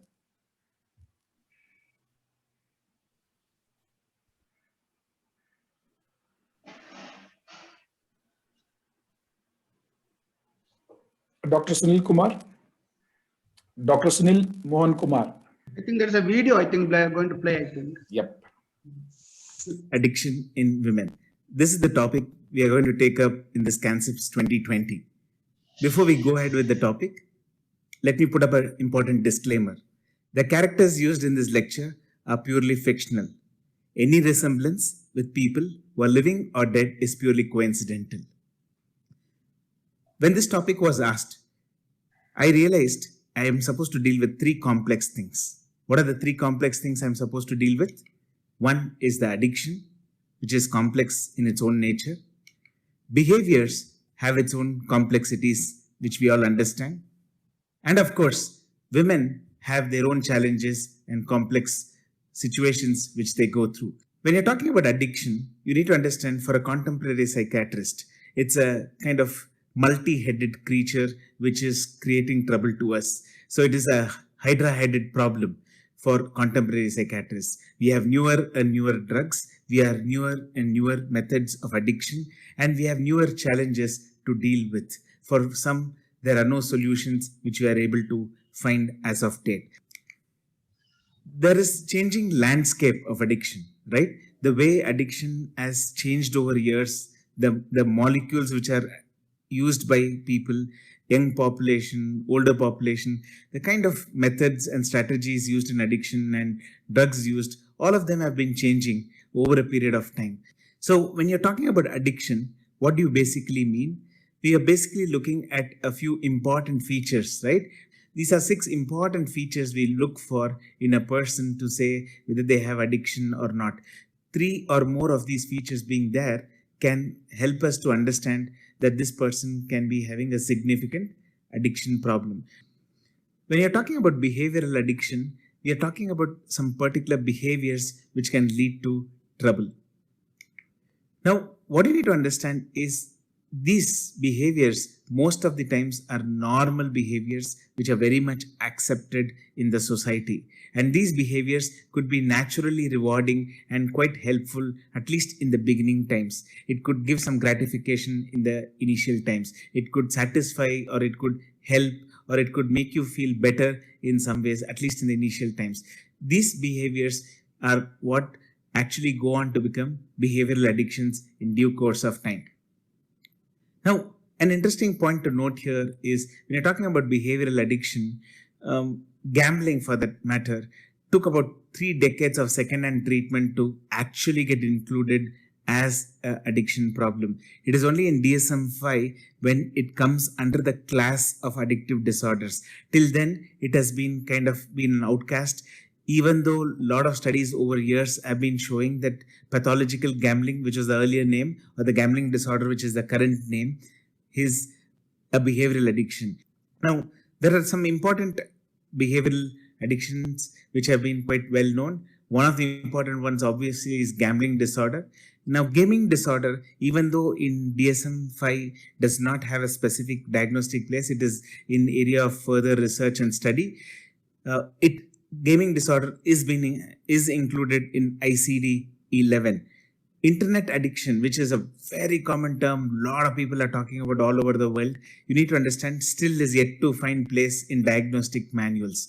When you're talking about internet addiction, it is important for us to understand it's a complex condition. Now, people don't get addicted to the internet or the World Wide Web. They get addicted to internet, and through it achieve many things. It could be gambling, it could be gaming, it could be pornography, it could be social media, it could be shopping, it could be wilfing. What do you think is wilfing? Wilfing is basically aimless searching over hours together. You just don't have particular agenda or an aim. You're just for hours together surfing something or the other on the net. That's wilfing, which is a common term used by people who are into excessive search. Now, news reading could itself become very addictive in people. Binge watching can happen, and with all the streaming videos and high quality videos which are accessible on the mobile phones these days, binge watching is increasing in numbers and are challenges of future. There are other types of behavioral addiction which can come in: exercise addiction, food addiction, tattooing, tanning, like that. If you see, there are different people talking about different kinds of addiction. As a mental health professional, we need to be a little careful and also ask ourselves, are we suffering from something like a nosologo-mania? Basically trying to kind of term every behavior, every change as an illness and trying to put it into a criteria and trying to treat and diagnose. It is important for us to understand, Griffith, who has done a lot of work in behavioral addiction, put across it in a very simple way. Excessive enthusiasm in any activity is normal if it is adding life, whereas if it is removing life or deleting life or reducing life, then it becomes an addiction. So talking about women in specific, you need to understand women have their own complex challenges which they go through, right?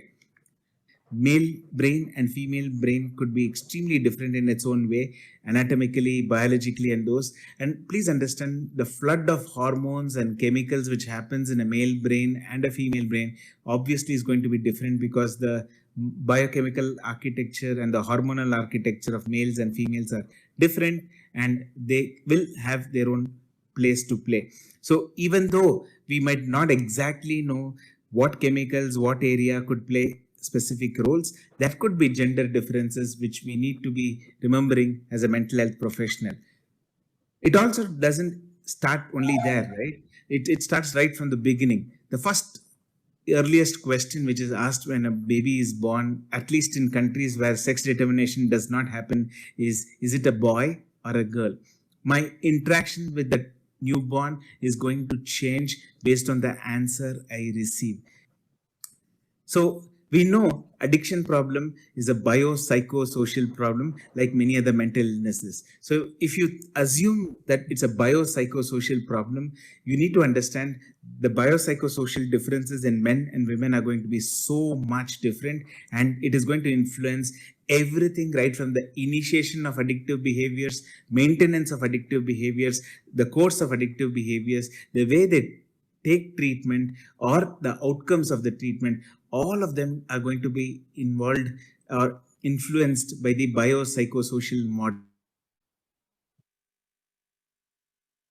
Addiction in the context of gender has to be looked upon very differently, and what works in men might not work in women, what works in women might not work in men. So understanding these complexities and interplay of various factors could help us to exclusively design treatment plans for those individuals who come in distress and meet us. Now, why are we talking about genders and differences? It is also important for us to understand some things are becoming more equal, right? There is a reducing gender gap in the substance use disorders. We all know world over, males smoking is reducing, whereas women's smoking is increasing and the gender gap is coming in. Let me ask you this simple question to think over. Males and females, I did mention about a list of addictions, right? So what do you think could be an addiction which could be potentially more common in male? I'm sure the first thing which comes to your mind potentially is sex addiction, right? So sex addiction is about 4 times more common in males. There are a few addictions which have been studied to be more common in women, like for example, shopping addiction and eating addiction. So it's important for us to realize these are some conclusions in some studies which have come in, which shows some particular behavioral addictions could be more common in men and some more common in women. Now, since we're talking specifically about women, I would like to highlight a few points. In a lot of studies, substance use studies as well as behavioral studies, it is very well known that one of the bad prognostic factors or one of the factors which influences chances of relapse and chances of poor recovery is a history of trauma and abuse. Now, you do know that in this society, for whatsoever be the reason, women have unfortunately a significant negative share of trauma and abuse potential which can happen to them. So it can make them have more vulnerabilities to the whole substance use as well as behavioral addiction problems which can happen.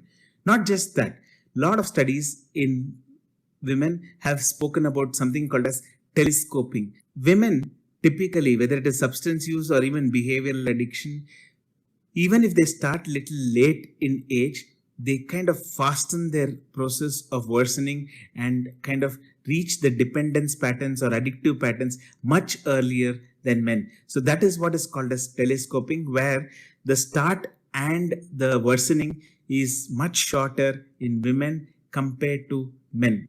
When you're talking exclusively of relapse, you need to understand a lot of factors can play a role in relapse, but some important factors which makes women more vulnerable to relapses are affective symptoms or mood symptoms can be a trigger for relapse in many people, right? Whether it is substance or behavioral addiction. So affective symptoms being more common in women increases the chances of their relapse. History of abuse, which I did tell, or trauma, which I mentioned, is one of the important factors for relapse and again making women more vulnerable to it.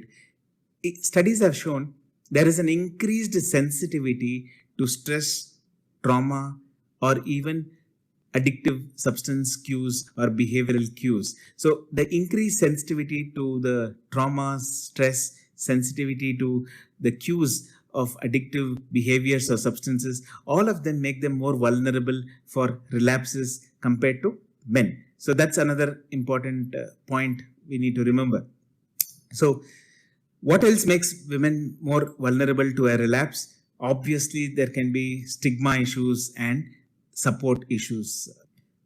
Dual diagnosis and comorbidities are more of a rule in women compared to men. You do see dual diagnosis and comorbidities in men too, but you need to understand when you're talking about the addictive population in women, it is much more. Now, you need to also ask yourself, is it the cause or is it the effect of addiction? When you're talking about addiction, you need to understand why addiction happens, right? Like for example, let me keep it very simple. We need to talk about 3 Ds. One of the important Ds you need to remember is dynorphin. Now, dynorphin is a chemical which is released and it numbs the nucleus accumbens area.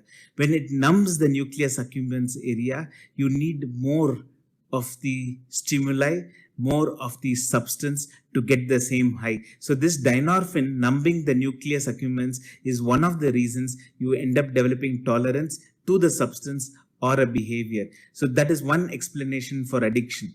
Another explanation for addiction is the dopamine, which plays a role in giving the high or a kick.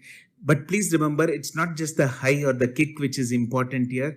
It's the incentive salience which is the crucial factor.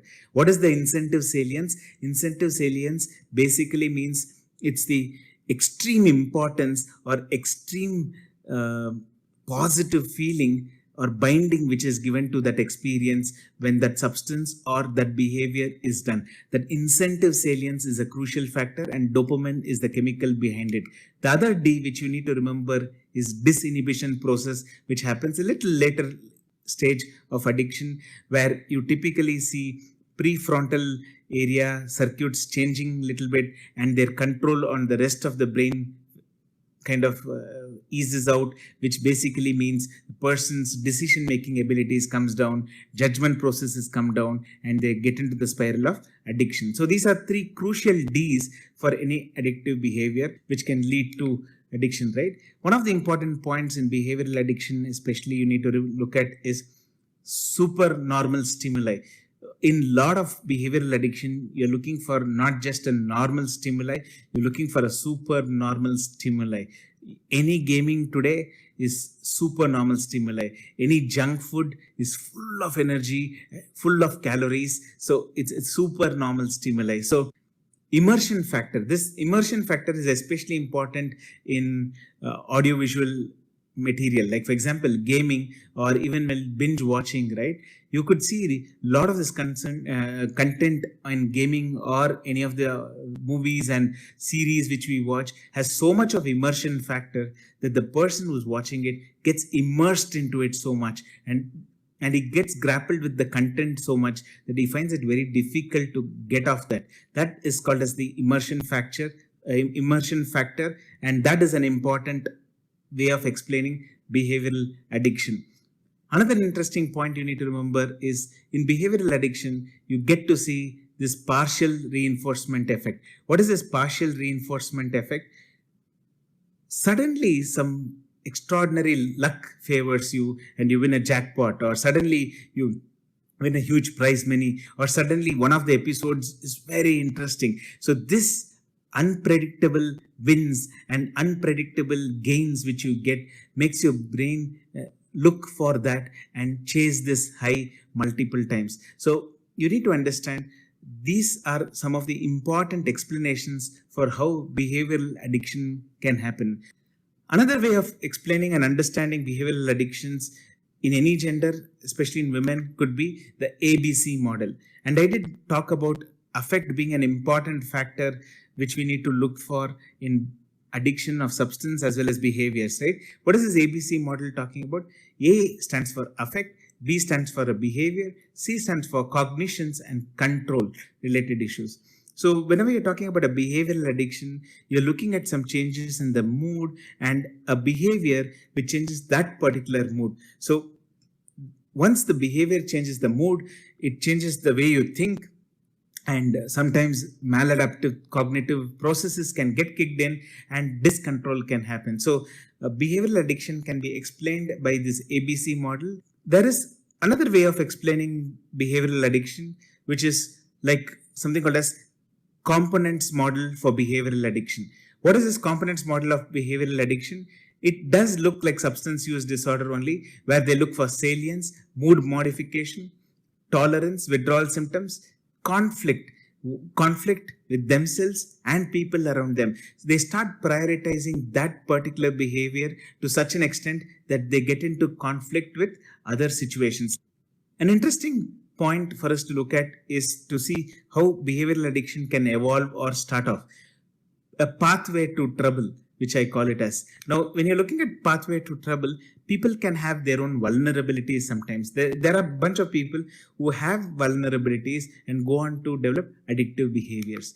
In some of them, they can have personality traits. They are high risk taking people. They have already been on the edge, getting into various kind of challenges, and one fine day they get into bigger problems. So they carry traits, and the traits one fine day led it to addictive behaviors.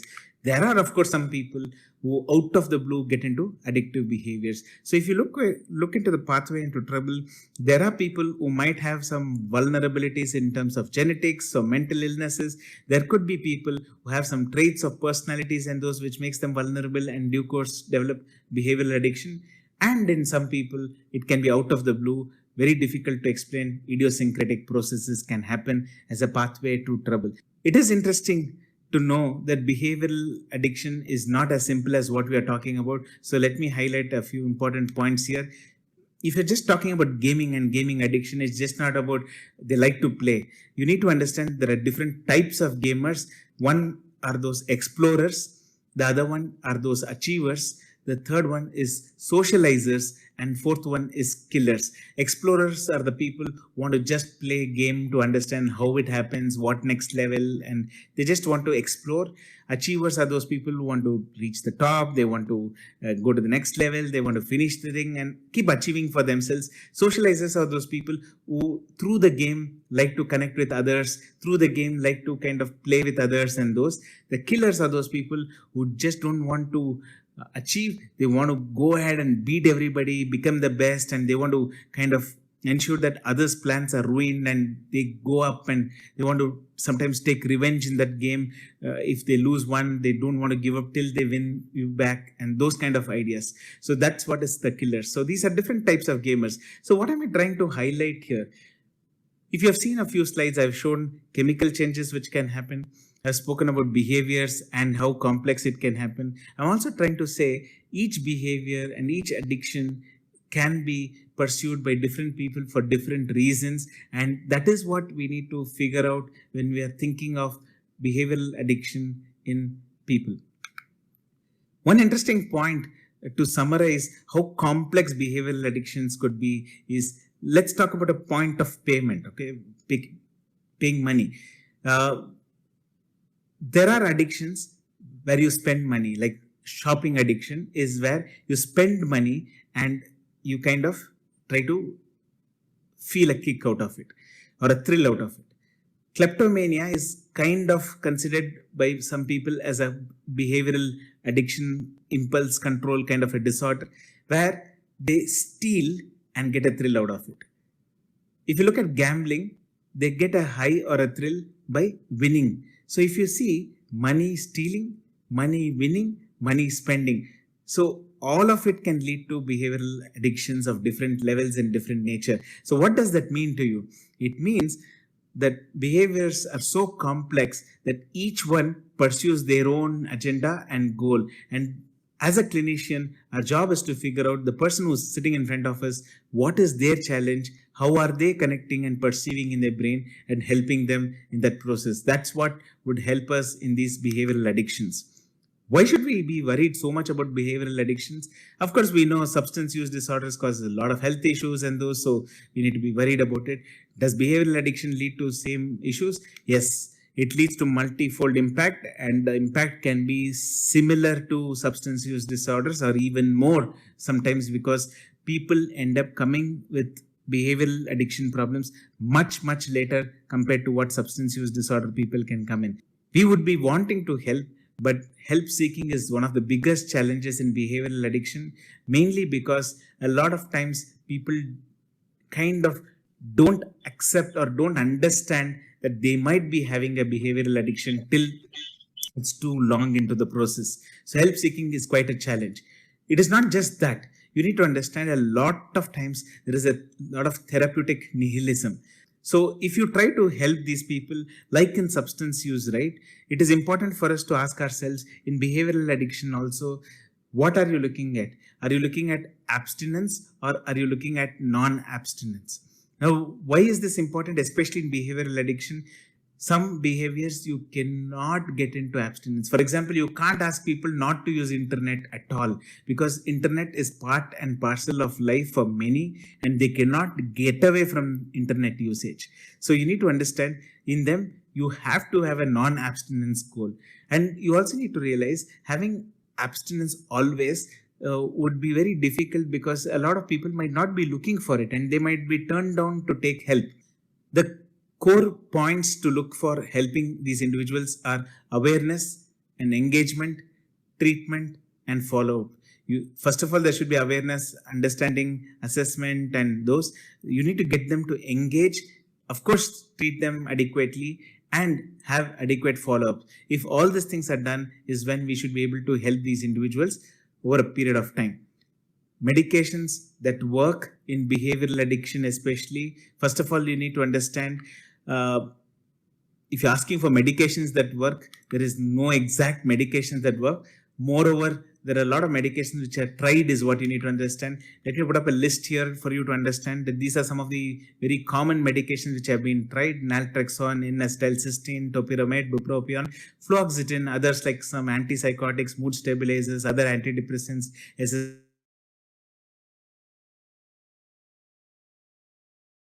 What you need to understand here is, if you can identify comorbidities, if you can identify other mental illnesses, it has to be treated, because that many times is an important maintenance factor. So it's good idea for you to look at medications to treat the comorbid conditions for sure.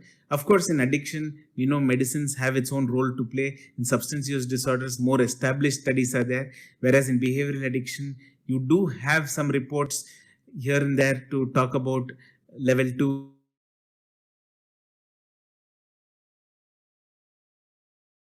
alternatives and see what might be suiting the individuals, and think of some of these drugs in treating these patients with behavioral addiction. So what are the other strategies how you manage behavioral addictions? One is look at behavioral modification, look at cognitive restructuring, and look at harm reduction. These are three important things you need to look at. It is important to look for common cognitive distortions like superstitious beliefs, attributional beliefs, gambler's fallacy. There's a very common problem in gambling disorder. Chasing can happen. You know of chasing in substance use disorders. Like that, here also chasing a high is very common in these people. Anthropomorphism is basically trying to attribute it to their failures and success to particular machines and those. They believe, okay, today I lost big money because I played on this slot machine and not on this slot machine. Today I lost a lot of money because I used this laptop rather than that laptop. So like that, they kind of think that their failures is not because of some flaws in them, but because of some inanimate objects and those. Like that, they can have illusionary sense of control and association, which all makes people to get imbibed in this whole behavioral addictive processes, which you need to work over period of multiple cognitive behavioral sessions. Strengthening their cognitive control is extremely important. How do you try to strengthen the cognitive control? Identify patterns, manage high risk zones or slip zones, and get them to do alternative healthy habits. That's the key for getting anybody out of behavioral addiction. Identifying patterns, reduce the slips, and most importantly, alternative healthy habits. Can you do something in terms of prevention? Answer is definitely you can work towards young population, especially in some behavioral addictions which are part and parcel of life. For example, social media is part and parcel of life, internet is part and parcel of life, gaming could be part and parcel of life. So like that, financial transactions and those could be part and parcel of life. So if you want to avoid people getting into addictive behaviors, you can make people talk about it. You can make people talk about it, their experiences and those. More importantly, you can get children involved in together activity. Means you make them play along with you, you play along with them, teach them what's okay, teach them what is moderation and those things. Like that, when you get along with them, talk about it, and together activity or together play along with them, the chances of them opening up and taking help in the initial stages becomes much more higher. Also important is to get them to allot and stick to it. For example, kids right from the beginning, if they're asked to allot by themselves how much time they want to play and make them stick to it and reinforce that kind of behaviors, it helps them because over a period of time, they learn to regulate themselves rather than actually needing external resources to be regulated.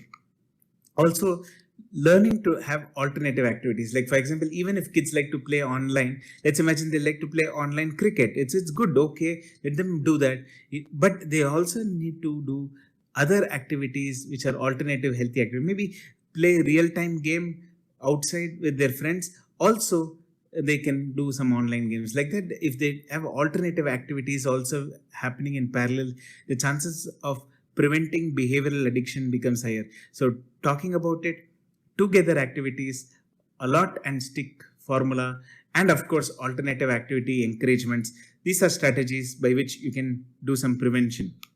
The moment you diagnose a behavioral addiction of whatever it is, shopping addiction, gambling addiction, anything like that, it can have its own legal implications and those. So there are a lot of cases, at least in countries like US and those where people who are into gambling addiction have gone back and they have not been able to pay their loans back and have claimed because they are sick, they will not be able to pay and they have got into trouble. Like that, you need to understand these are all future challenges which can come to mental health professionals, where custody of child can be questioned because of behavioral addictions. These are challenges which we need to be looking forward in future and addressing it in more healthier manners.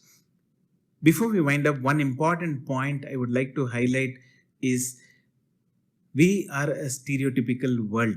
Whether we like it or not, most of us find it very difficult to change the thought processes of our thinking. There could be a sheer fundamental attribution error which could be behind many gender problems we see. What is fundamental attribution error?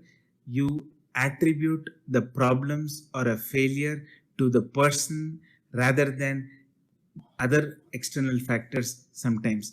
That could happen many times in female gender, and we have had many examples where fundamental attribution error is an issue.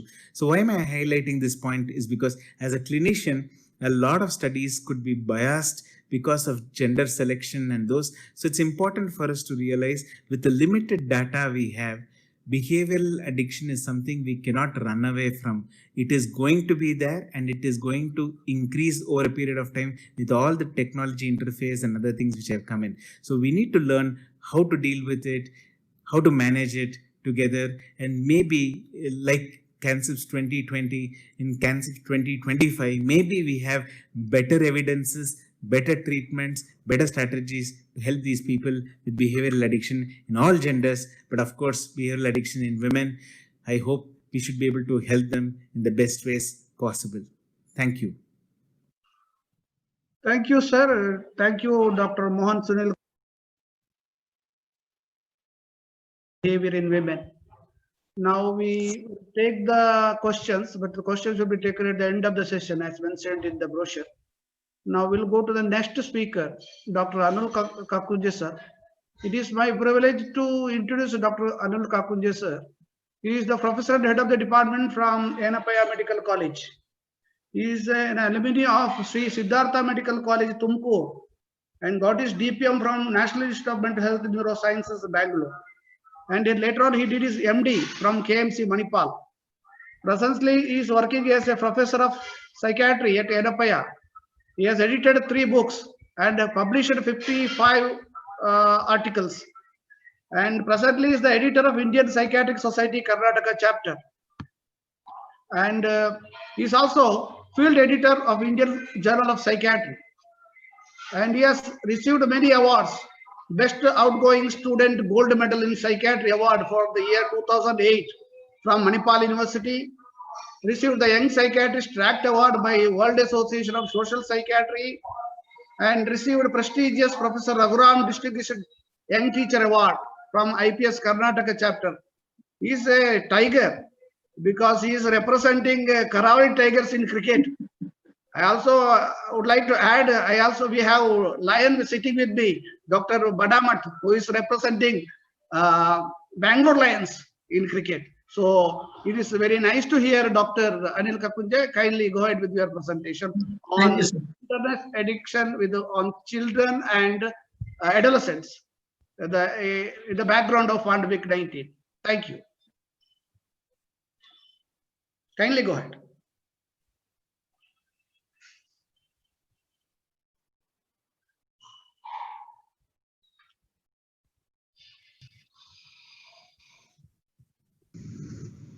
Hello everyone. It's a pleasure to speak on an e-topic for eKANCIPS. The title of my presentation is Internet and Gaming Disorder Among Children and Adolescents, Effects of COVID-19 Pandemic. I'll start with a quote. Only on the internet can a person be lonely and popular at the same time. Alison Burnett. Think over it. Coming to the introduction. Large-scale studies suggest that internet and gaming disorders among children and adolescents has become an important public health concern. Since the publication of DSM-5, large-scale studies and research on the topic related to internet and gaming disorders have increased dramatically and drastically. Children are at increased risk of harm online during the COVID-19 pandemic. This was a recent UNICEF warning. All of you will be familiar with Maslow's pyramid. That was probably Maslow 1.0. If you have a Maslow 2.0 related to the digital needs, it will be something related to weapons of mass distraction. At the base of the pyramid, you would see the physiological needs. You need an internet, you need a mobile phone, you need a computer, you need Wi-Fi, you need battery, and so on. Then you have the security needs. You have the passwords, you have your mail IDs, you have the fingerprints, and so on. Your Google IDs, Gmail IDs, all these are security needs. Then comes belonging and love needs. Your Facebook accounts, your Tinder accounts, your WhatsApp accounts, your Instagram accounts, all those are belonging and love needs. Then higher up, you have your self-esteem needs. Those are your Twitter accounts, Instagram accounts, and so on. And at the height of the pyramid, you have the self-actualization, probably your LinkedIn accounts and your YouTube accounts and your live streaming accounts, say uploading videos and so on. So probably this will be something like a Maslow's 2.0 digital needs pyramid. If you ask me what has happened after the COVID-19 pandemic related to the digital field, I would actually have to tell what was there earlier and what changed, something like before and after. So here we can see our organizing secretary before lockdown and after lockdown. Most of us have gained weight, he has become more fit. Coming to children and schooling, so you would notice schools have become totally digital. So children are not in the classroom, they are at home and meet their friends online. Coming to internet addiction per se. So it was sometime way back in 2008 that American Journal of Psychiatry wrote an editorial on internet addiction published, written by Gerald Block. He had written in 2008 that internet addiction appears to be very common and it needs to be included DSM-5. It is still not included, but then something related to internet and say gaming disorders has been put in the appendix. He said conceptually diagnosis, it is more related to the compulsive and impulsive spectrum, and it is more related to texting, use of digital space, sexual preoccupation in the digital space, excessive gaming, and so on. And all these internet disorders are almost similar to substance use disorders, and they have excessive use, development of tolerance, there is withdrawal, and people develop psychological and physical problems related to it. So by and large, there are a lot of similarities between the behavioral addictions and substance addictions. Internet addiction and gaming disorders. Internet addiction disorder is also known as problematic internet use or pathological internet use. DSM-5 summarizes internet gaming disorder as persistent and recurrent use of internet to engage in games, often with other players, leading to clinically significant impairment or distress. So there should be all are using, but then there should be clinically significant impairment or distress. Both are not a DSM or an ICD diagnosis currently, but then gaming disorder is in the appendix and needs more research according to DSM, and ICD-11 mostly may have this as a diagnosis. So we need to improve upon, improve our research on this area. World Journal of Psychiatry wrote a commentary on internet addiction and the problematic internet use that mentioned that in the last 15 years there has been a 1,000-fold increase in internet use, and with frequent internet use there has been psychological and physical problems, and research on this area has increased, and we need to be more and more aware of the problems related to the internet. European Pediatric Association published a commentary and a position statement on internet addiction related to children. So it mentions that children's well-being should be taken care of in this digital world, and their emotional and psychological needs can be very much affected with the growing digital space and digital arena. So it says that children's well-being needs to be taken care right from early childhood. It goes on to say that in Europe, people have a mobile phone by around the age of 9 years. So 9 years is roughly around, say, 2nd or 3rd standard in India. So people have a mobile phone at that age and they use internet much before. This was published, say, about a decade back. So if you see the current world, people use mobile phone much earlier, and even before schooling, people know to browse internet. So that is where we stand, and we need to be very much careful related to say the exposure of the digital world in very young children. What does APA guidelines say? The APA guidelines says avoid all devices, the digital devices, before the age of 3 years according to the APA recommendations. But the WHO recommendation says there should not be any digital exposure or say digital involvement of children before the age of 2 years. So before 2 to 3 years, there shouldn't be, say, internet, too much of internet penetrations in a child's life. But what do you see? The lullaby for a very young kid is given by the mobiles, and in the recent lockdown, all the family members are locked in their own phones. So that is where we stand in the current world. And children and internet become too close and too involved to be separated. So coming to what has happened during the lockdown. So all of you would agree, and the data also shows internet use has surged during lockdown. There have been so many reports. The telephone companies, Jio, Airtel, all are doing well. And there are several reports saying coronavirus lockdown, internet consumption has jumped more than 30%, 40%, and so on.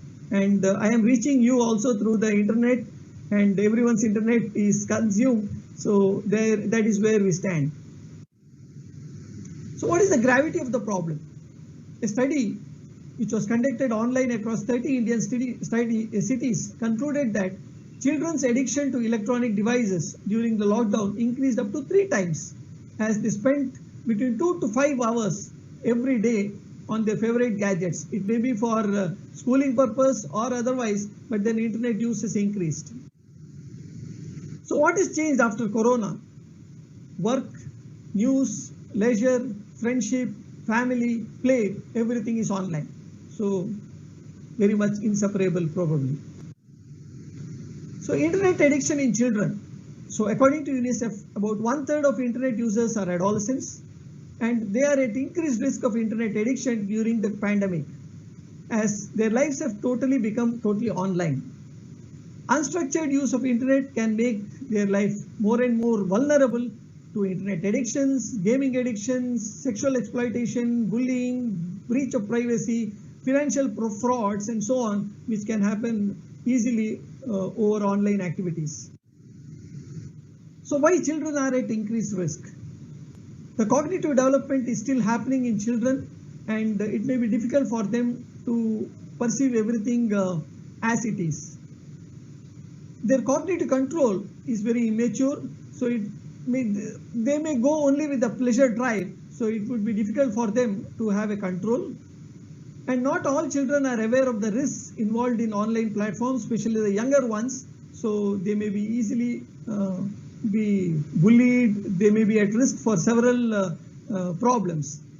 And they don't have required skills and knowledge to safeguard themselves. So what to reveal, what may not, what should not be revealed, usage of passwords, usage of privacy, all those things need to be taken care of.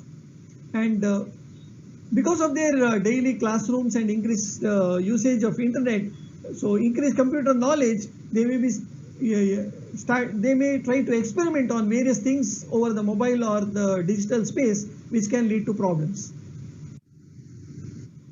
This is a very interesting study on, psychological factors related to well-being in children and adolescents coming from China following the pandemic. So these authors looked at children between 16 to 18 years old, both boys and girls. They looked at the Young's internet addiction scale as well as the DAS scale, the depression, anxiety, stress scale. The total sample size was quite big, about 2,050 participants participated. The average mean size of the participants was about 12 years. And what they found out was about 2.5% of the young kids or children were addicted or having internet addiction, and about 1/3 of the total participants of the total 2,050 odd participants were classified to have problematic internet usage. And they say that internet usage has grown during COVID-19 pandemic, and the stress and the depression, anxiety is related to increased internet addiction. So this one large study, agreeing on, confirming the psychological effects of growing internet usage. So what about social media? So you have an internet addiction, you have gaming addictions, you have gambling and so on. So is there something called as social media disorder?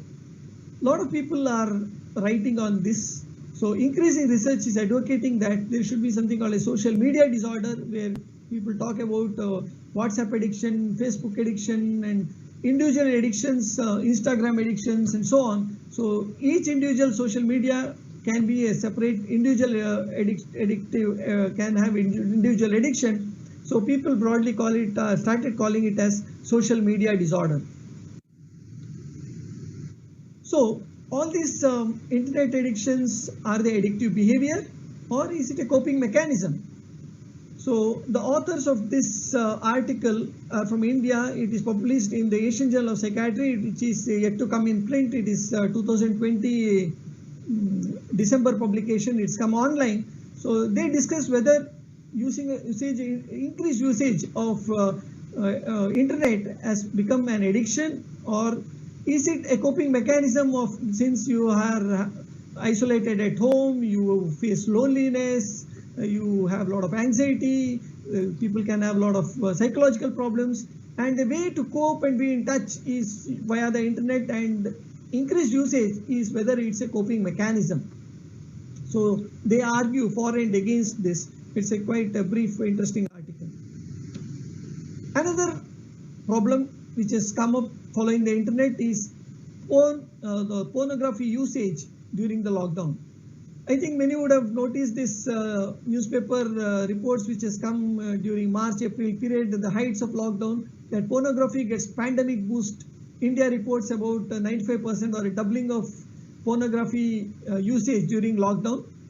So what can happen is children are at home and some people forget to delete the internet history, or sometimes you get pop-ups while you viewing the mobiles or the laptops via surfing. So children can accidentally view or get exposed to pornographic material, which can lead to problems. It has actually been reported by several psychiatrists and been published in media also. It's a Times of India article that lockdown children are exploring more porn nowadays because of increased mobile and internet usage and increased surfing in the internet following their online classes. So what problems are reported following increased usage? There are emotional problems, mood changes, anger, problems with concentration, impulsiveness, irritability has been reported, depression, anxiety, social withdrawal, cognitive problems, concentration problems, academic decline, peer problems, somatic complaints, loneliness, headache, sleep disturbance are few psychological problems to report, tell.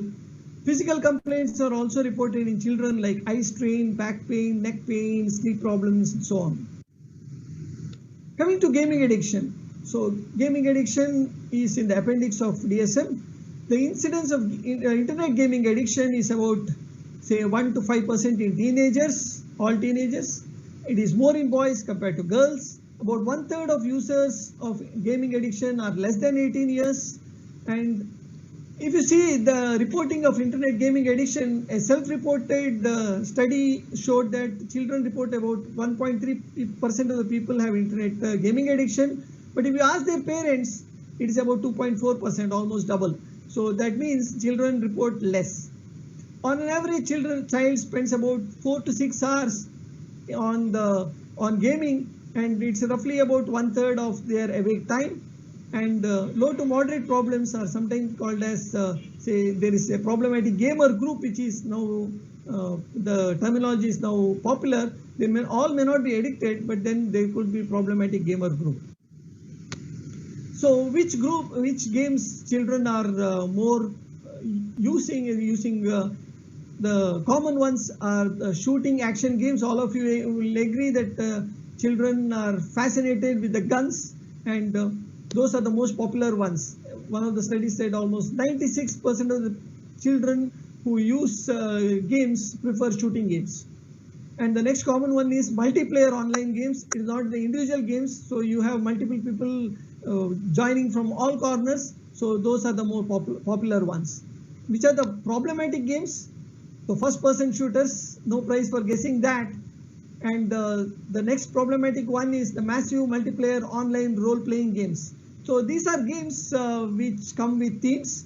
So the few ones to name is the Pirates, and you have the Star Wars. They come with a theme. So you have increasing levels of the game. So you can customize it. You can interact during the games, and you can chat with the other players. So these are very popular, and they can create, they're very addictive, and they can create more troubles. And the very popular one, which was recently banned by the government in India, is the PUBG. So PUBG is the short form for Player Unknown Battlegrounds. So many of you would have some experience with PUBG or would have definitely heard of PUBG. There is a PUBG addiction scale. People have talked about PUBG addictions. So it is very dramatic, the whole game, where people come in aeroplanes, land and shoot people. You get points, you get weapons. So it increases your adrenaline.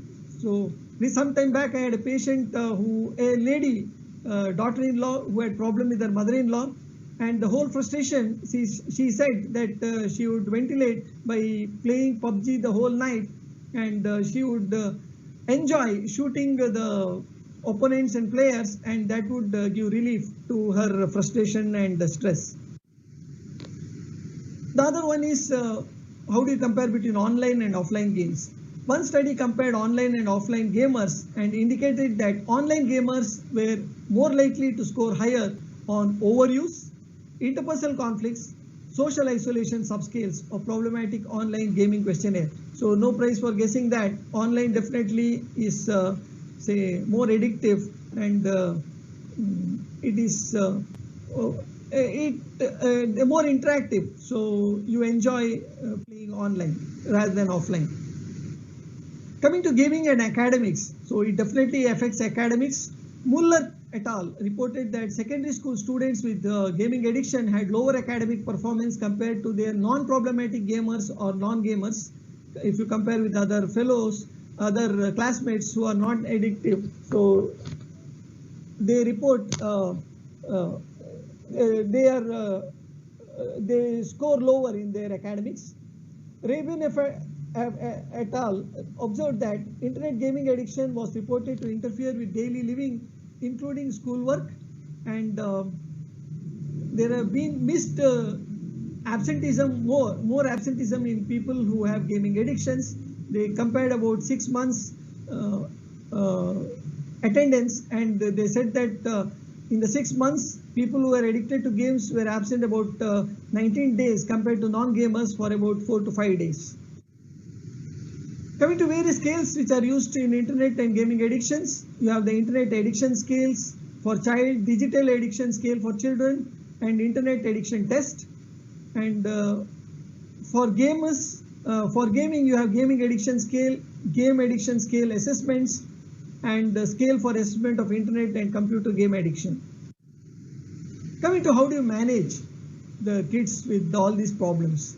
So simple ones are having an activity scheduling, not to disturb their eating habits, sleeping time, and personal hygiene time. So all these things should not be disturbed with the internet or say using mobile phones. Have regular exercise, have socializing activity, physical socializing activity with other family members, other kids, or increase the offline activities for children. So you can have family time, do other activities other than online games and being on the internet. Have scheduled family meetings, family time, especially dinner time, where people can share and join together, and people shouldn't be online during that time. For a little older ones, you can have self-monitoring of your internet activities, have a limited screen time. You get parental controls now, so apps and phones can have some parental control so that children don't browse. Those can be done. There are something called as well-being apps, or there are even digital well-being apps where it says that how long you have been online, what were your activities, what sites you saw for how long, and so on. So that can give a good feedback on your activity at the end of the day. And it's definitely a good idea for parents to join child's online game and know what games they play and what is in it, and it is kind of bonding also. Coming to other management plans, pharmacotherapy has a limited role. SSRIs have been tried, escitalopram has been tried, bupropion has been tried. There are 1 or 2 small trials on naltrexone, but then it is not very robust. Fluoxetine probably could be tried in children. But then the key is multimodal approach in management of internet addiction. There has been a great talk about digital detox. It is a way to disconnect and reconnect. So you can take a break from your digital world. You should have a healthy digital diet, a healthy nutrition related to the digital world. And it is always nice to start small and build up slowly, gradually, so that you slowly reduce your usage of, say, apps and digital activities. People are talking about digital detox retreat, where people go and stay on a holiday and without using online gadgets and staying offline, being with the family. So people go for even paid retreats, digital detox retreats. So that's a big business now. And it's always good to regularly unplug yourself from the mobile phones. Lastly, few slides on our experience. It would not be complete just reading someone else's experience. So we have done few studies related to this field in our department. Facebook addiction and loneliness in postgraduate students of university in southern India. We looked at about 100 postgraduates, looked at their Facebook addiction scale and their California, Los Angeles loneliness scale. And the results were that about 1/4 of the students reported Facebook addiction, about 1/3 had problematic internet usage, and it was significantly correlated with loneliness. So people who have a lot of Facebook usage may not be always happy and more lonely sometimes. Another study from our department related to smartphone usage, we looked at about 350 undergraduate students and their smartphone usage, and again no prizes for guessing. All the 325 students had the smartphones, and about around half of the students reported about 4 to 6 hours usage on of smartphones, and majority were about 1/3 among the females, and about half of male students had addiction to smartphones. So again, undergraduates, smartphone addiction is becoming more problematic. Another study is on internet addiction and sleep quality. It looked at the internet addiction scale with Pittsburgh Sleep Quality Index, and about the participants were about 150 undergraduate students, and the results was that people who had more internet addiction had problems with sleep. So, and internet addictions were seen in about 35% who had moderate addiction, and about 1/4 had mild addiction. So the gist is people can have problems with sleep when they are addicted to internet. So internet has entered our life right from birth to the funeral. Even funeral services now have gone digital. So that is where we stand, and even condolences are offered digitally. In the end, to summarize, COVID pandemic with more online activities has increased digital addictions. We should have, there is a biopsychosocial model. The whole internet addiction is on a biopsychosocial model, like many of the psychiatric illness. It negatively affects the child academically and psychologically. Prevention and early identification is the key in the treatment, and we should have a multimodal approach at various levels in management of children. So, thank you. Thank you, Dr. Anil.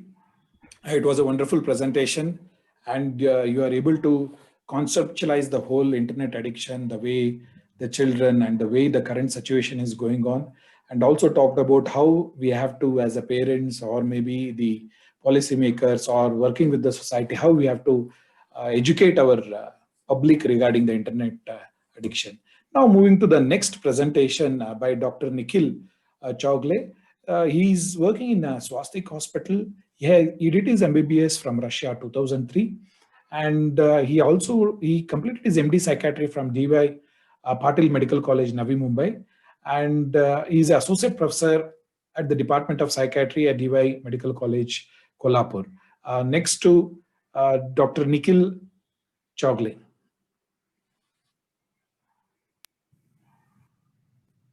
The organizing committee of eKANCIPS 2020 for giving me this opportunity. So my topic is living with sobriety and preventing relapse, a lesson learned from COVID-19 lockdown. As you all know, COVID-19 has brought a unique and unprecedented situation in terms of chronic social isolation, physical distancing, and sustained lockdown access across many countries are resulting in various undesirable outcomes with respect to health and well-being. A big chunk of world population has been encountering newly developed concomitant psychosocial stressors such as prolonged home confinement, depression, and panic due to unknown nature of the disease, fear of contracting infection, vulnerability to work from home, anxiety regarding flow of income, job loss, etc. And on top of that, abrupt unemployment is causing extreme difficulties for people of low socioeconomic group. And along with this, it has affected mental health. to great extent, leading to numerous psychological disorders. And one of the psychological disorder which we need to consider is substance use disorder, because substance use disorder is one of the major affected group during this pandemic. Now, amongst substance use disorders, as you all know, substance use disorder is characterized by an array of mental, physical, behavioral symptoms, a great public health concern claimed directly or indirectly the lives of millions of people every year. The alcohol consumption and illicit drug addiction cost around 1.5% of the global burden of the disease, and it can be as high as 5% in some nations, according to recent data. 2018 report by WHO noted that about 2.6 lakh deaths in India occur each year that directly or indirectly raised due to excessive alcohol consumption. The national average of almost 30%, according to the National Family Health Survey conducted in 2015-16. When the nationwide lockdown was introduced, it has affected substance use disorder in two ways. First, those people with substance use disorder who were dependent to substance, after the abrupt cessation or sudden unavailability of the alcohol or the substance, they presented with a lot of withdrawal symptoms. That was the initial presentation of most of the patients with substance use disorder. There was one study conducted in Kerala. They noted that they had received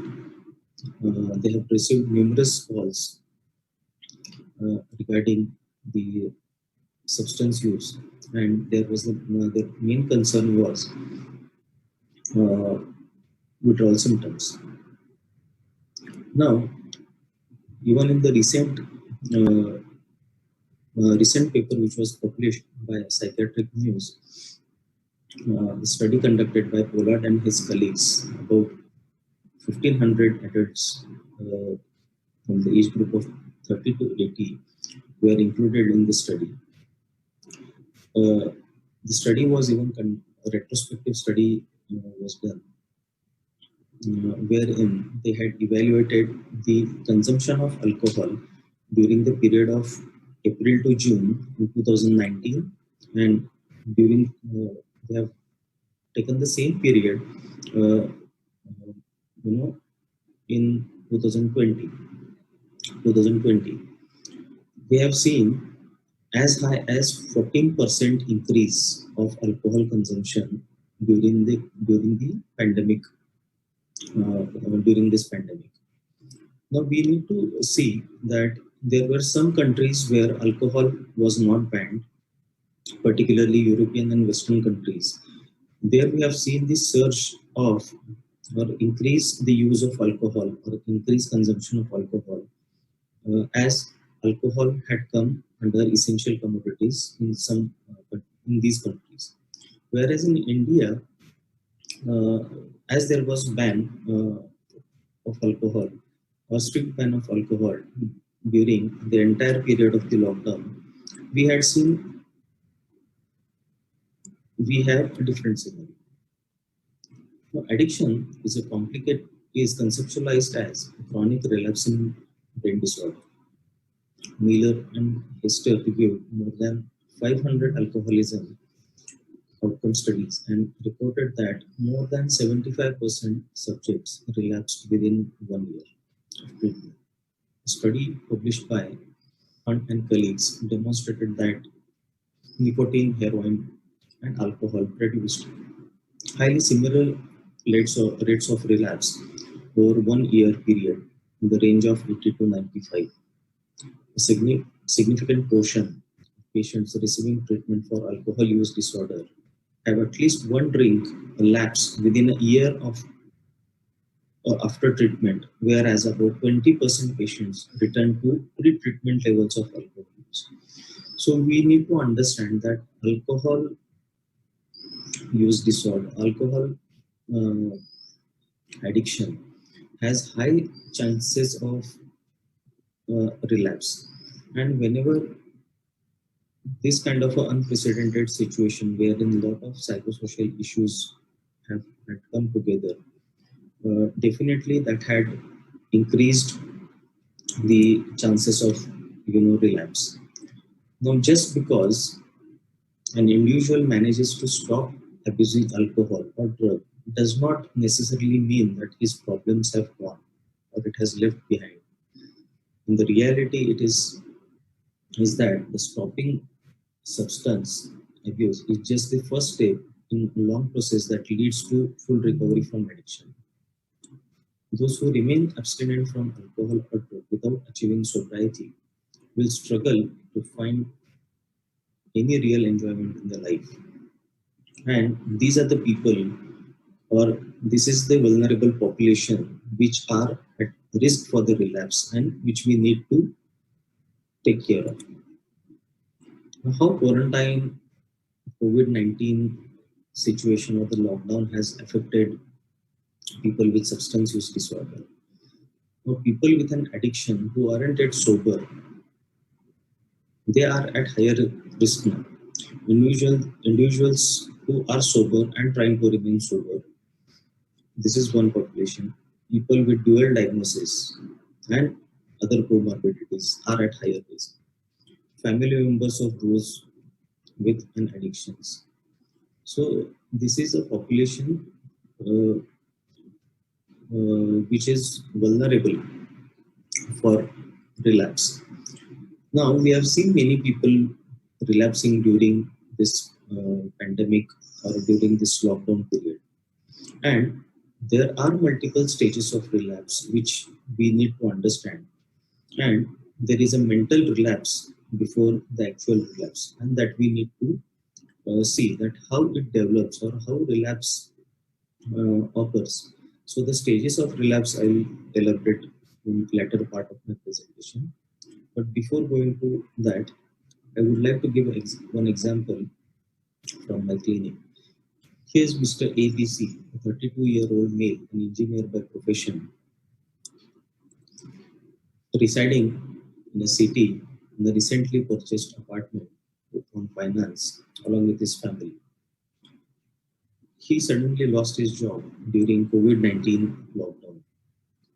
About a year ago, he was diagnosed with alcohol dependent syndrome, took treatment for the same, and was abstinent from alcohol for nearly 6 months, until 2 months back.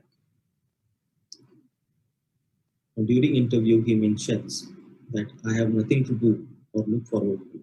I hate this COVID because it has ruined everything in my life. I lost my job, I can't see my friends, I can't go anywhere. So I drink and I get high. And it passes my time. I also crave every day. There is a history of high-risk taking behaviors to seek alcohol and problem with legal systems as well. He says nobody cares and get bored sitting at home all the day and don't have interest in doing anything. The constant fights with wife and other family members. He often has withdrawal symptoms whenever he would not get any alcohol. He tried seeking help from alcohol, from doctor, but couldn't able to see him because of the lockdown or unavailability of doctors. Now, we need to understand the symptoms which were exhibited by this Mr. ABC. Now, the first and foremost symptom was because of loss of his job, and lockdown, he was housebound. Because of housebound, he had loneliness, boredom, then craving for alcohol. Then when he realized that he has other financial stresses and other stresses, because of the same, he continued the use of alcohol. He also had risk-taking behaviors. We had seen some mild depressive features as well in the form of loss of interest, activities of doing things. Along with that, withdrawal symptoms, failed to attempt to stop using alcohol. So we need to understand or evaluate the psychosocial aspect of the relapse, and at the same time the symptom which they exhibit or contribute towards their relapse, because these are the factors which are going to help us in managing relapse or further relapse prevention. So during COVID-19 pandemic, in this diagrammatic representation, you can see that it had affected in various ways in the form of economic stress, the onset of psychopathology. To some people, it was new onset of psychopathology. For other group, like those people who already had pre-existing psychiatric illness, exacerbation of those psychological problems, loss of job, domestic violence, social isolation, and reduced availability of doctors or medical personnel in the addiction clinic. All these factors had a direct impact or direct correlation or association with substance use disorders and its various aspects, including withdrawal, tolerance, dependence, craving, and relapse. So here we are going to stick with two factors, that is craving and relapse. Now, because of new onset of psychopathology, loss of job, domestic violence, and reduced accessibility and availability of doctors or medical personnel from addiction centers, all those factors led to craving and leading to relapse. So we need to understand this correlation and how lockdown during this pandemic had direct correlation with relapse of substance use disorder. Now, when you see any relapse, we just don't have to see that when the person has taken, first drink. So relapse begins a way long before one picks up the drink. Gorky in 1982, along with Miller, published in paper The Phases and Warning Signs of Relapse, in which they described Gorky's 37 warning signs and 10 phases that led up to an alcohol relapse. So we'll go through it one by one. Gorky had described 10 phases of relapse. The first phase being return of denial, which is concern about well-being and denial of the concern. Phase 2 is avoidance and defensive behavior, which comprises of believing I'll never use again, worrying about the others instead of self, defensiveness, compulsive and impulsive behavior, tendencies towards loneliness. Phase 3 is crisis building, where patient has tunnel vision, they have minor depressive features, loss of constructive planning, etc. Phase 4 is immobilization, where daydreaming, wishful thinking is the feeling that nothing can be solved, immature wish to be happy. Phase 5 is confusion and overreaction. There are periods of confusion, irritation, and anger outbursts seen in this phase. Phase 6 mainly comprises of depression or depressive features, which includes irregular eating habits, lack of desire to take action, irregular sleeping habits, loss of daily structure, periods of depression, deep depression, etc. Phase 7, where we see a behavioral loss of control, wherein you can see irregular attendance to meetings, development of I don't care kind of attitude, open rejection for help, dissatisfaction with life, feeling of powerless and helplessness. Phase 8, that is recognition of loss of control, self-pity, thoughts of social using, conscious lying, etc. Phase 9 is option reduction, unreasonable resentment, overwhelming loneliness, frustration, anger, and tension is seen. And finally comes acute relapse period, wherein loss of behavioral control and acute relapse is seen. So Gorky has described, all these 10 phases, that how relapse occurs, the event of relapse occurs. And we need to understand all these factors because there are subtle signs and symptoms. If you identify those subtle signs, it becomes easier for us to help patient, in time. Now there is another model of relapse prevention narrated by Marlet. The Marlet cognitive behavioral model of relapse is centered around detailed taxonomy of emotions, events, and situations that can precipitate both lapses and relapses to drinking. Now, this taxonomy includes both immediate relapse determinants and cohort antecedents, which indirectly increase a person's vulnerability to relapse. Now, both these classification of relapse determines the high-risk situations proposed in relapse prevention model.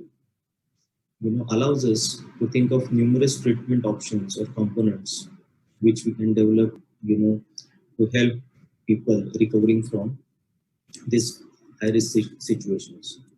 Now, in this diagrammatic representation, you can see what are the immediate determinants of relapse. Now, whenever there are high-risk situations, there are situations like this COVID-19 pandemic. So, there could have been two types of reactions or responses from the people. Now, those people who have effectively cope up with their high-risk situations or factors or psychosocial factors,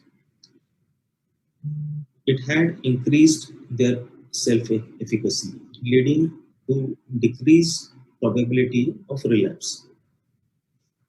At the same time, though one group of people who could not able to cope up with those high-risk situations of COVID-19 pandemic, they had decreased self-efficacy, less of self-confidence, leading to initial lapse or initial use of alcohol, and then gradually leading to relapse. So this is one model of immediate determinants of relapse, which Marlet had described. Now, the another model is cohort antecedents of high-risk situation. This diagram is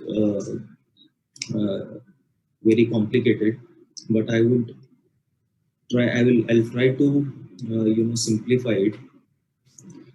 There are several antecedents which has been explained by Marlet, right from lifestyle balance, desire for indulgence, the substance, urges and craving, rationalization and denial. And see, all these factors, they have direct correlation with high-risk situations. And whenever these multiple factors, they come together, eventually leading to lapse and then relapse. So whenever we deal or whenever we try to evaluate any person who has high risk of relapse, we need to understand the psychosocial aspect or the stresses behind, or the contributing factors behind the behind the uh, behind the relapse. In patients with alcohol dependence syndrome in the recovery phase, we need to consider these two syndromes, that is pause and dry run syndrome. Pause is post-acute withdrawal syndrome, which can last from 6 months to 2 years after the stopping of alcohol. That includes variety of symptoms ranging from irritability, sleep troubles, and intermittent anxiety to prolonged depression. Sometimes it mimics immediate withdrawal. The symptoms involved in pause can be barrier for recovery. A dry drunk syndrome is an individual who is abstinent from alcohol but continues to act in much the same way when he was drinking alcohol. So these two syndromes we need to consider when we are dealing with relapse prevention, because these two syndromes require immediate medical management, because if we provide medical management to these patients, we may prevent relapse of these individuals. Now, in substance use treatment, the things which we need to consider is we have to think about the harm reduction strategies. We need to consider when an in-person visit is needed over telehealth visit or room-to-room telehealth. Social isolation is a risk factor for relapse. So virtual support meeting, whether it can be accessible to these patients, integrated behavioral health care, create a task force team to address their substance prevention, create a crisis response team as a wraparound service, educate providers on substance use prevention, create positive messaging to prevent substance abuse, incorporate psychoeducation with treatment plan, allow providers to receive professional training or education to improve their treatment strategies, and incorporate other needs of assessment as well. NIMHANS had published certain guidelines in April 2020 for brief intervention for individuals with hazardous use of alcohol. See, this can help, people who were in recovery phase and who had relapsed. So FRAMES is a typical example of brief intervention for alcohol use. It can be provided in 5 to 15 minutes over 1 to 4 sessions, where F stands for feedback of personal risk, R stands for responsibility, A stands for advice, M stands for menu of alternate choices, E stands for express empathy, and S stands for self-efficacy. So if we advocate this intervention, we may reduce, the hazardous use of alcohol. Now, in relapse prevention, J. Krishnan Menon and Arun Kandasamy had reviewed one article regarding relapse prevention, which comprises of cognitive behavioral model of relapse, which includes high-risk situation and covert antecedents, which we have explained in Marlet's cognitive behavioral model of relapse, abstinence violation effect, which refers to an individual's response to a relapse where often the patient blames himself or herself with subsequent loss of perceived control. Problem of immediate gratification. We have to think about, the relapse determinants, which are intrapersonal and interpersonal. Intrapersonal being self-efficacy, outcome expectancies, emotional states, coping, craving, motivation, etc. Where interpersonal determinants being positive social support. There is dynamic model of relapse prevention as well, where distal risk factors and proximal risk factors are assessed. A specific intervention strategies in relapse prevention being identifying and coping with high-risk situation, enhancing self-efficacy and cognitive restructuring. So with the help of these different models of relapse prevention, we can definitely help people with substance use disorder or alcohol dependence in recovery phase, we can prevent relapse by using these different models. Now we need to identify, certain personal triggers which they encounter. That is stress, emotional distress, other psychological problems ranging from anxiety,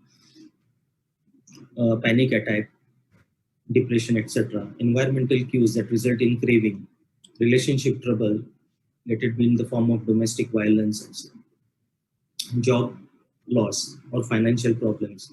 So these are the common triggering factors which were noticed during this COVID-19 pandemic, or particularly in the lockdown period. Now, recognizing relapse warning signs. Now, how we can recognize the relapse warning signs? If the patient is returning to addictive thinking pattern, if he is engaging in compulsive self-defeating behaviors, if his thinking is rationally and if he is behaving less responsibly, if that person is finding, in a situation where drug or alcohol use seem like a logical escape from the pain, so they are trying to, use alcohol as a escape. So these are the certain warning signs which we need to consider. Now, there are some common ways to help people for the recovery. Now, we need to educate, patient on addiction and recovery. We need to make them understand and prepare for extended problems. We have to explain them for not, having unreasonable expectations, and how we can make changes to support their sobriety. We need to find self-help support, how we can reduce stresses and set and enforce boundaries for them. Now, there are some online sobriety support groups which were commonly used by alcohol dependent or substance use disorder patients, namely Alcohol Anonymous, Self-Management and Recovery Training, that is SMART, and other few examples where people could able to virtually meet, express and take support from other people recovering from alcohol use and preventing relapses. Now, the lesson which we have learned from this pandemic is, as you all know, pandemic has brought a significant change in our daily living. The impact over physical, psychological, and social well-being. Social isolation being one of the major factors, and substance use disorder one of the vulnerable group which was affected during this period. And whatever psychosocial factors are possibly present for relapse, they were present together at a time during this pandemic. So we need to provide support instantaneously to these patients. Accessibility of doctors and de-addiction centers. We have to think regarding how we can enhance those access. Early intervention would definitely reduce the risk of relapse. Support and uninterrupted treatment through digital platform should be provided. So with this, if we have a holistic approach, I think so definitely we can prevent relapse during this crisis situation. With this, I would stop my presentation. So thank you so much for patient listening. Thank you, Dr. Chougule, sir. It was a nice presentation. And all the three speakers spoke very well. Now we are on time. We have some questions in the question and answer box.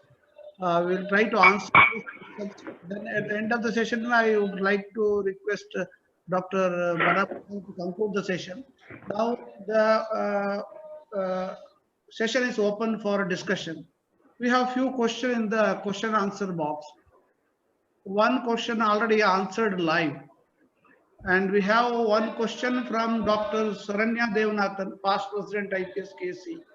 Will add a caution like a cigarette package, that cigarette smoking is injurious to health, something like that, will prevent shopping for packets, will reduce these addictions. I request one of the panelists to answer the question. Madam, that's a very nice question which has been asked. And actually, they have tried to do fMRI studies to see how does this cigarette packing images matter or not. Now, interestingly speaking, we expect as a public health policy that when you give literacy or when you give warnings, the behaviors might come down. But actually speaking, when they have tried to do fMRI studies in people who are aversive to the substance, for example, if I'm not a user and if I see the warning, I might actually detach from it and not use the substance. But in people who are so-called into dependence or addiction pattern already, their brains are a little different. Even when they see the warning, they don't get a trigger warning, but actually their craving cycles increase. So what happens is those people who are already into the process of addiction and those or in the little advanced stages, these warnings might not play any role at all. It might not deter them from it. Maybe the initial users or the users who are kind of experimenting and trying out, these warnings could play a role. This is the kind of conclusion which they have been able to make to some extent. Can we write such warnings on the food packets like cigarette packets? Because food packet is meant for eating. And is it somewhere related to cigarette? Interestingly speaking, sir, in FDA is coming up with some interesting warning samples like this drinks which are high caloric drinks like all your Pepsi, Coke and those. They are wanting you not to just mention 360 grams or 200 grams and all because we don't understand what these grams mean. So they want you to have a packet where that much amount of sugar is actually shown along with it. So basically, they're trying to come with innovative ways of trying to make these people understand the real meaning of these ingredients. They're working on it. Definitely, all these things might work in the initial stages is what we need to understand. When we are thinking of a lot of alternatives and dietary changes and behavioral changes and those things, in those people, it can at least deter the initiation of a whole addictive cycle. It has its own, that's where innovative labeling and innovative warning is the way to go. But most of the time, these are very preventive steps, not in advanced cases. In advanced scenarios, the more complex strategies have to be worked upon. Fine. Thank you, sir. Now, Dr. Swaminathan, sir, has got some reservation on internet addiction, whether that behavior is really an addiction. I think if Dr. Swaminathan, sir, is there, kindly unmute and he can speak for 1 minute or so that we can clarify, and I think that will be a final question. Seeing him. This version, a few years have passed by, and Devaki not only wishes to see her son, but also wishes to be free from her pitiful state. I think there is some trouble with the correction. So he says the intensity of craving in gaming disorders seem to be more than the other disorders. I get overwhelmed by the intense emotions in both the patient as well as family, which is much less than other disorders. Just offered a child addicted to PUBG on request by parent, which usually I would have handled in other addictions. I think internet-based addictions are seen more in more persons who are otherwise successful in their areas of expertise. It's a less probable of identification and more culturally accepted. I think that is a comment. It's not a question. Yeah, I completely agree with that. Internet itself is not considered as an addiction, actually. Internet is a means. It's a means to go for pornography. It may be for gambling. It's for gaming. See, earlier, in the absence of internet, a person whose brain is weak or whose dopamine release or reward deficiency syndrome is there, he need to go outside and seek drug. Now it has entered into the bedroom. That is through internet. So he need not go and seek drugs. He can substitute drugs with the internet, or what we call it as whatever other things what he's doing, gaming, gambling, all those things. So that means access has increased to various means for addiction. It may be even shopping also. So here calling internet addiction is a means rather than anything else. It's even the earlier question also asked about the food. Food can be addiction. Of course, if you look at the criteria, food meets all the criteria for addiction. But however, anything, it has to be in moderation. So that is the way. Even if I remember, Professor R.S. Pandey sir had given 1 hour talk on food as an addiction. So it's an amazing discussion actually on that area. But however, naming internet addiction, it's quite different things, because people use internet for various reasons and also various means of addiction may occur. So I would like to ask Dr. Sunil Mohan on this issue, whether would you like to call it as an internet addiction, or would you like to consider it as a different entity? Today maybe PUBG, maybe other game, or shopping, gaming, maybe anything. Sir, I think like Dr. Anil pointed out, gaming itself is a very complex process, and each one plays games for different reasons. Like I also mentioned in one of the slides, different types of gamers are there. A few interesting points is, not all users of internet are called to be addicted, or not all of them become addicted at all.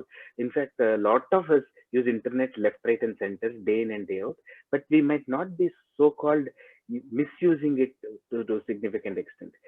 Like we know there are people who socially drink alcohol and those things. So we don't call them into the bandwagon of substance use addiction.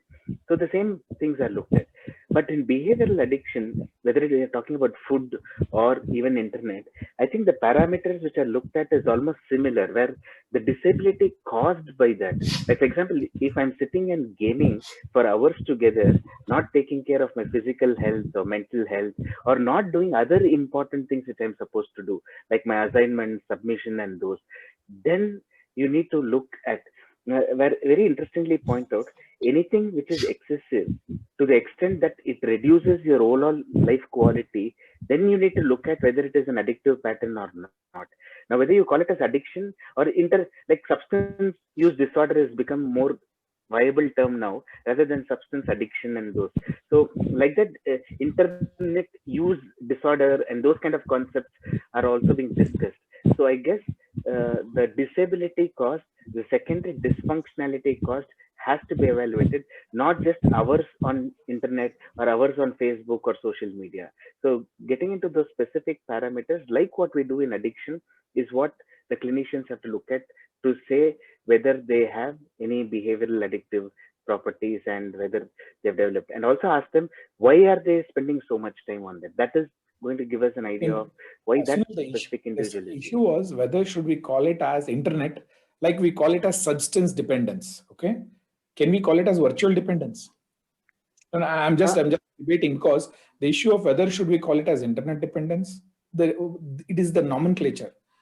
We know the disability and those aspects which we have presented very well, both yourself and Anil, and also the Nikhil.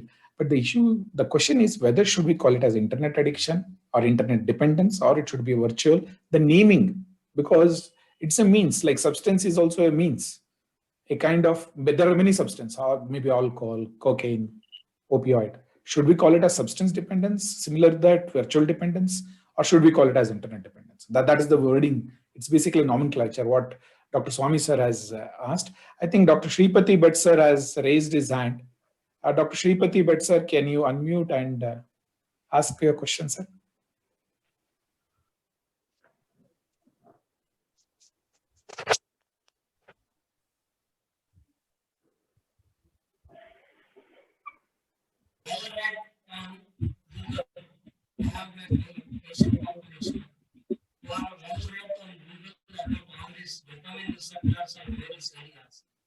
We can't hear you properly, sir. Kindly. Can you? Yeah. Please go ahead, sir. See, I have some patients, especially student population, who have substance use or any of these addictions. And they come and tell me that I know it is due to dopaminergic system which is there in my brain. And they even say maybe it is in frontal lobe dopaminergic system. And I want you to give me drugs that block it, or that whatever it is. And they easily put the blame onto the neurotransmitter, and and ball is in your court, you don't know how to hit it. I don't know what is the answer for it. Because this, whatever that has been discussed today, is very much available in the internet for most of the youngsters who are in addiction. In fact, I would say one of the signs of addiction is a person who is using some behavior or substance and trying to look for, various things about it on Google. That is the first sign of addiction itself. And there are people who are like that. What do we tell them? Huh? Oh, Dr. Anil, would you like to respond? Yeah, I mean, I agree with the sir's point. The issue, I mean, for the same reason, it is still not as a ICD or a DSM diagnosis. It is still under debate whether we should have it as a diagnosis. So it is not an approved diagnosis. I agree with sir, there are arguments for and against whether we should include or not include. And the possible explanation or diagnosis also says that it should be clinically significant or should cause significant dysfunction to the person. So someone just using we need not call it as a addiction. So it should cause clinically or a social dysfunction for the person. And what we are discussing is still not a diagnosis. It's still under debate. So we don't know whether it will actually become a diagnosis. But then what we know is it is causing a lot of dysfunction and affecting a lot of people. Nikhil, Dr. Shripati Bhatt sir has asked about the intervention. What should we say to our kids who are internet addicted and these whatever we discussed is available? Is there any medications? Can we give medicine and say, yes, this medicine will block? First of all, whenever we are dealing internet addiction or behavioral addiction, in particularly children or adolescent, we have to restrict ourselves, giving medications. That's what, I feel. We need to find it out, because for probably last 3 to 4 months, I think so, all the kids, they are using internet, they are using rest of the platforms to, attend the schools. So we cannot, it's very difficult to say that whether we need to restrict them for, using smartphones, using internet. Behavioral modifications or some kind of therapies or counseling, even parental guidance definitely would help them, right, rather than just giving them medications and medicines. So my opinion is that we need not have to rush prescribing medicines to kids or children unless they exhibit any gross behavioral disturbances or impulsive behavior. Okay. Dr. Sunil, would you like to add anything about this? Medications or intervention? Like many of our patients, family members, or somebody will come and say, my kids are now engaged in it and they also know that it is creating trouble to them. Now they have come in front of you. What would you like to do? It's like more of only CBT, or would you like to give medicines? What does the current literature says, Dr. Sunil? Sir, I think definitely medications can have its own role to play, especially two very common things which we miss in this young population is the social anxiety and depression. Of course, depression many times, yeah, especially depression and social anxiety. If you seriously look at people who are using internet a lot, you will find a lot of them. In fact, one of the trends we have seen, which I think will be very useful for all of us to know, is that because in Bangalore, what happens is a lot of people finish their 12th and go abroad to study. We have seen a lot of good students finish their 12th here with good grades, are put abroad to study in new schools and colleges.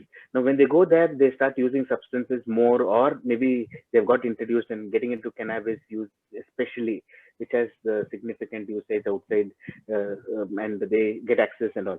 So what has been noticed in them is they would have had social anxiety here itself. So when they go there, the cultural shock and so many other things and the substance use gets them to deteriorate very significantly, and they lose a year and come back. And most of the times we realize they are brought to us telling he's using too much gadget. But gadget use is current problem, but we find social anxiety was way much there about 2-3 years before itself. So self-esteem issues and so many things comes up. So I guess it is important, like Dr. Sripati sir mentioned, if they bring in some theories according to them telling dopamine is the problem or this chemical is the problem, I think that theory could also have its validity. But we also need to put across telling there are multiple paths which could be interfering. So we'll work on this path as well as the rest of the path and kind of get them into confidence and work towards. If we say that we need some time to understand and work towards a multi-pronged approach, some people, at least who are very much motivated, give us enough time to work on, and we should be able to make inroads with a combination of biopsychosocial interventions together. Yeah, I think the two important points to take away by Dr. Sripati Bhatt's question. First and the foremost is we have a role to play, especially if there are comorbidities. Look for the comorbidity, anxiety disorder, and also the depression. Other drug abuse may be concurrent, may be there. So that is the second thing we have to look into it. Third, of course, the issue, the way we are going to give the model, like I was working in OCD clinic for nearly 15 to 20 years, 16 years I was there in OCD clinic. The commonest question is, sir, you mentioned that there is decreased SSRI, give me medicine, fill my tank, SSRI tank in my brain. That is the way they used to say. Then one of the way we learn to answer them is, yes, we have put the petrol into your tank SSRI by giving medicine, but the vehicle doesn't run. You have to kick start. You have to ride the vehicle. Vehicle will not run on its own. So that is the model we used to say. So definitely we have a role to play from comorbidity angle. And definitely if there is a comorbidity present, please do treat them. Of course, internet addiction, again, these addiction, behavioral addiction, the definition, how do we define? On that basis, the prevalence is there. If you look at the literature, it starts from 4% to 60%, the prevalence of internet addiction or problematic users. Similarly, if you look at the substance abuse, like out of 6, there should be 3 in the past 6 months or 1 year. That is the way ICD-10 qualifies for substance abuse. Here, how many criteria should be there, for how long, those are not yet been defined. So depending upon that, we have to take it. But at this point of time, we have to keep it as a, if there is a problem which is coming in the way all the 3 panelists beautifully said, if it comes in the way of their socio, biological and occupational functioning, definitely we have to interfere. Sir, Harish sir, would you like to take the next questions? No questions. No, it is a time for us. I think I appreciate the presence of Dr. Madhukar sir, the immediate past president. Dr. Sripati Bhatt is ready for valedictory function. So shall we conclude? It's time, I think. So I immensely thank all the speakers for the wonderful presentation. And I also thank Dr. Badamath sir for being with me. So thank you all. So let us move on to our next program, the valedictory function. Thank you one and all. Thank you. Thank you, sir. Thank you, Dr. Harisha, Delantabettu and Dr. Suresh Badamath for excellently having your presence, and all the speakers to have provided us a scientific feast. And we are quite well on the time, and we'll proceed to valedictory function. And for the information, the valedictory function will not be held on this link, and the new link has been shared over all the platforms, WhatsApp groups and IPSKC Yahoo groups. So kindly log out from this link and re-log in to the valedictory function, which will be starting soon. I thank you one and all. Thank you. Thank you one and all. Thank you.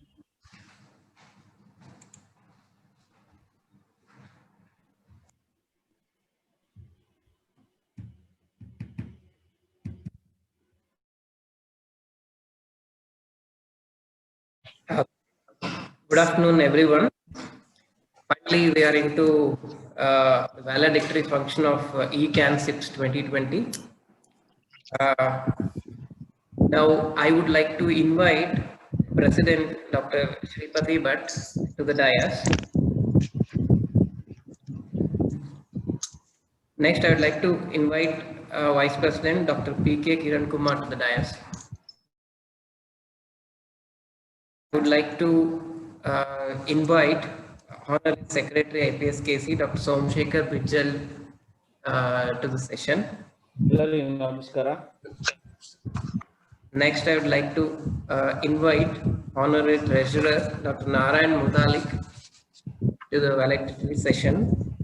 And next, Honorary Editor IPS KC, Dr. Aruna Idiyar to the session.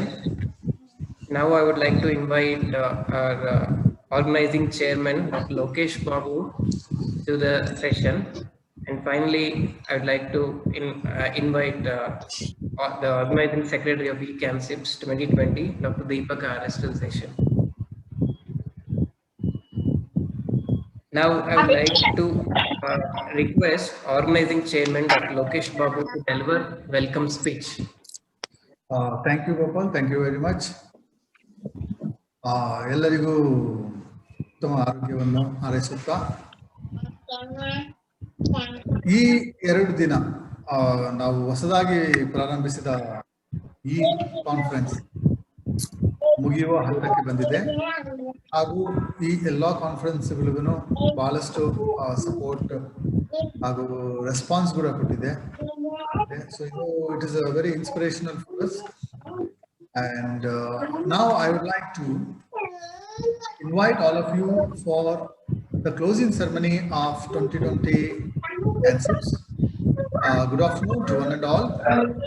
On this auspicious occasion, I feel privileged to welcome everyone. As we all know, this is the first online eKANCIPS being hosted.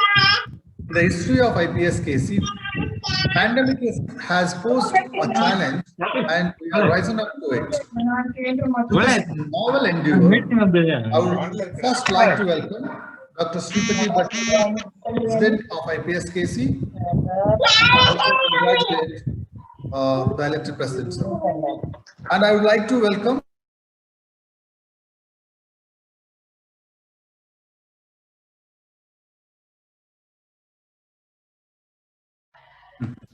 and I wish him very speedy recovery, and also I congratulate him for being elected as a Vice President. And I welcome our new Secretary, multi-dimensional, dynamic Somsekhar Bijal to the closing ceremony. And also I would like to welcome our own treasurer who's been like continued for this year also 2021, Dr. Narayan Mutalik. And I would like to welcome Dr. Aruna Idiyar, the editor of IPS-KC, and I extend my warm welcome to our dynamic, ever enthusiastic, goal-oriented, kind-hearted organizing secretary. Without his what should we call, like, persistent insistence, like, he kept on saying we will do it in one or the other way, which inspired all of us to join together and make it happen, Dr. Deepak.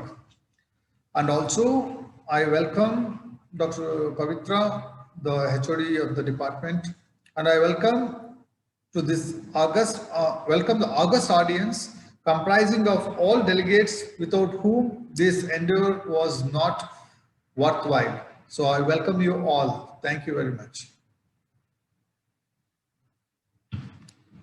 Now, I would like to request President IPS-KC, Dr. Sripati M. Bhatt, to speak a few words. Yeah. Good afternoon to all. So we have come to the concluding session, concluding event of the eKANCIPS 2020. And by this time, I am sure all of you have been very thankful to Dr. Deepak and his team under the chairmanship of Dr. Lokesh Babu for having conducted it so well. And now about having taken the office of the IPS-KC president, I would like to mention few things as to what is our plan. And In that regard, I would remind you that I spoke about two themes. In the current COVID situation, the emphasis can be on child mental health or child and maternal mental health, both, because both are interrelated. So we have plans to take it up. But anyway, soon after this, we are going to have a EC meeting where we will finalize what would be the theme. And of course, I did mention about the PG training and what can be done, what else can be done about it. Fair enough. So we will be deciding in the EC meeting, and you will get to know what would be the theme for next year's CANCIPS. I mean, next year of IPS KC. And now at this juncture, I think the other thing that is of importance to everyone is where are we going to have next year's conference. And we know that Dr. Deepak and his team are not just happy with this online. They want to see if they can have a actual conference in Chitradurga, and they have already offered to take it up. And I'm sure you remember in the AG that it was something that was announced, and we are going to be actually in Chitradurga to be guests of Dr. Deepak and the team once again. Yes, sir. Yes, sir. Yeah. Thank you.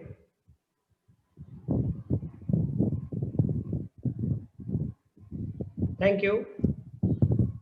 So thank you, sir. Yeah. Now I would like to ask Honorary Secretary of IPSKC, Dr. Somshekar Bijjal, to speak a few words and also announce the awards. ಎಲ್ಲರಿಗೂ ನಮಸ್ಕಾರಗಳು. Respected President, Vice President, Honorary Editor, Honorary Treasurer, the Organizing Chairman Dr. Loki, Organizing Secretary Dr. Deepak, and all of my IPS fellow colleagues and all the dignitaries assembled on this virtual platform. It was a great honor what I received from the August IPS KC to work as an Honorary Secretary for the next 2 years. I actually, myself and my family member, thank the IPSKC for showing a confidence that you believe what I'll be able to do the service to the IPSKC as the next Honorary Secretary for next 2 years.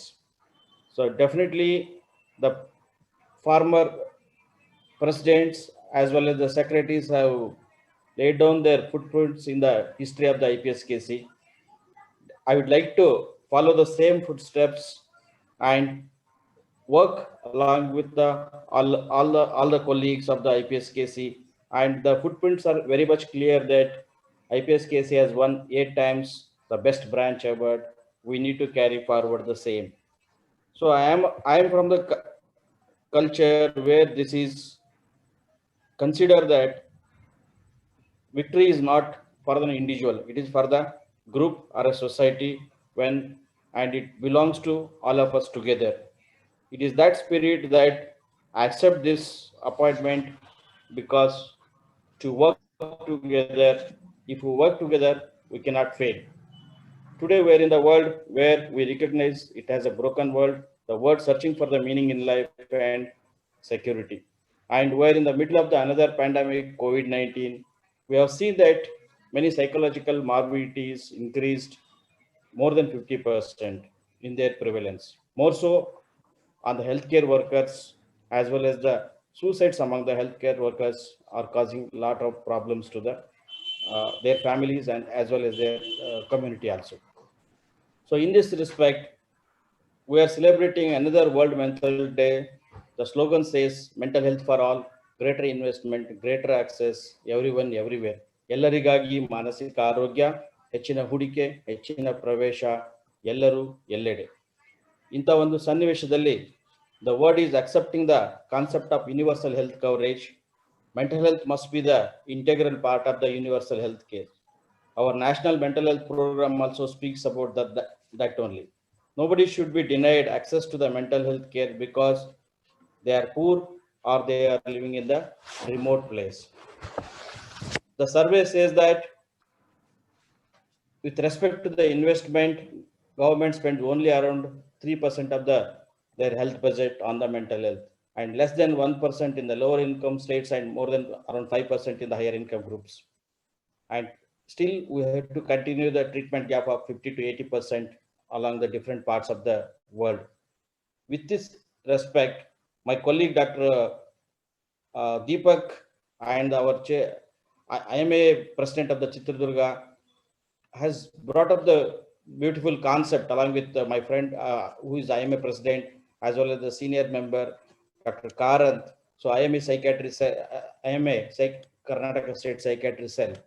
Being interested in the community psychiatry myself and working in the community for the last 20 years, I would like to collaborate with the IMA KSB to plans to have the community psychiatry services all over the state along with all of you.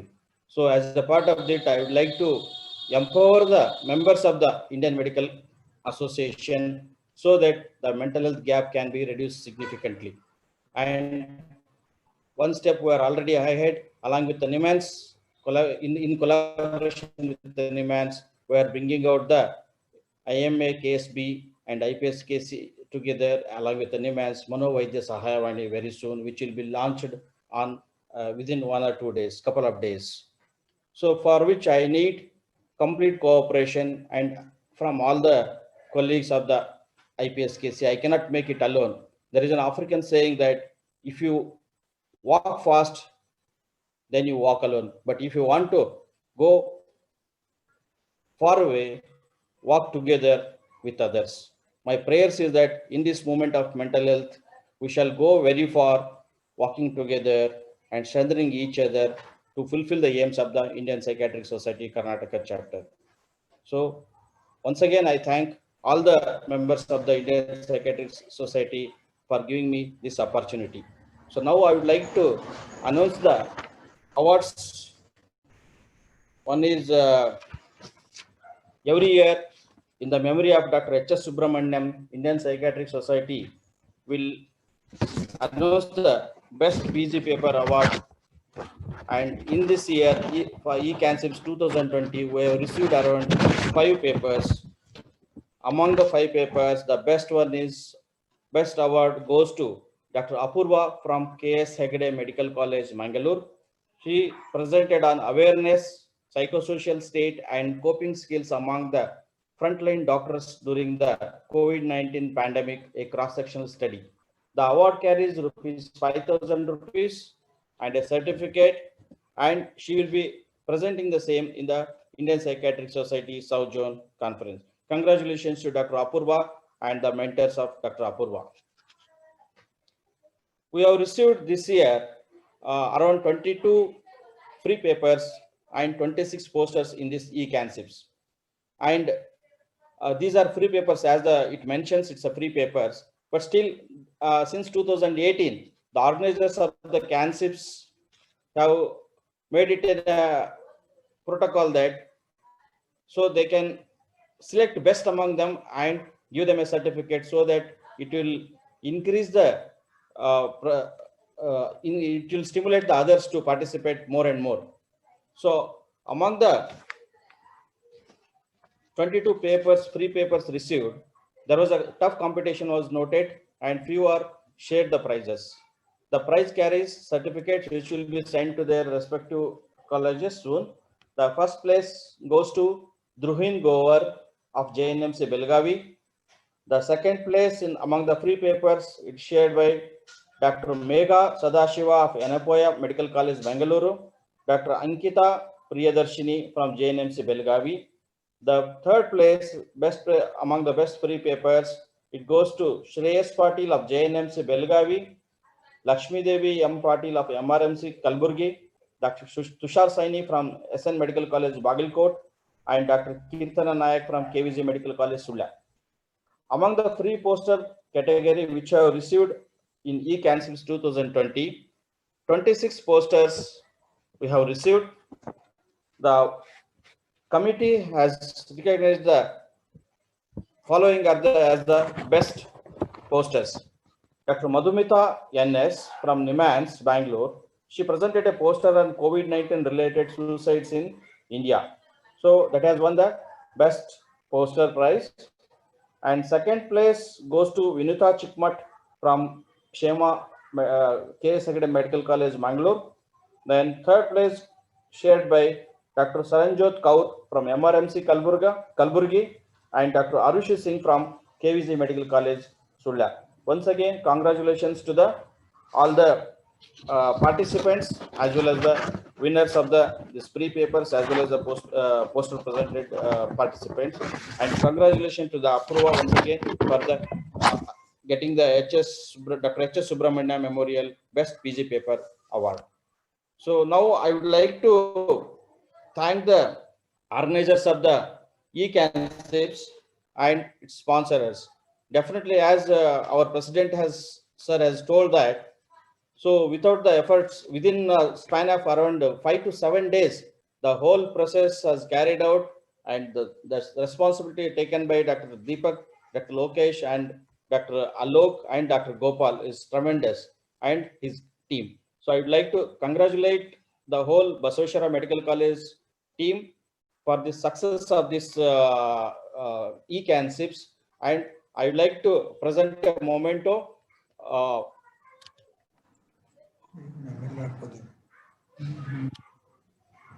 Momentous to Dr. Alok, one is Dr. Lokesh Babu, the organizing chairman, and Dr. Deepak, organizing secretary, Dr. Gopal Das, his team member, and Dr. Alok Ghanate, who is the scientific, who has looked at all the scientific papers and all those things, and the dean and the dean of the medical college and the Basaveshwara Medical College and department, one memento. And last but not the least, to the sponsors of the conference, Icon Life Sciences, Chennai, Mr. Arun. Okay, so I'd like to thank the dais and also all of you for once again for giving me this opportunity. Thank you one and all. Jai Hind, Jai Karnataka, Jai IPS KC.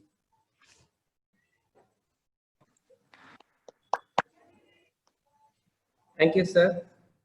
And I would like to congratulate all the presenters in the conference and also the awardees. Before we go to the open house, we would like to just display a glimpse of video of all the felicitations and awardees in this eKANCIPS 2020. It will be a very short video.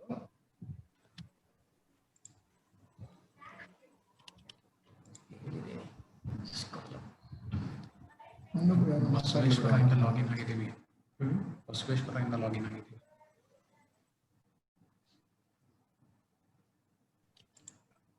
He's already.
Dance music is all of it. Teacher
chair ಖಾಲಿ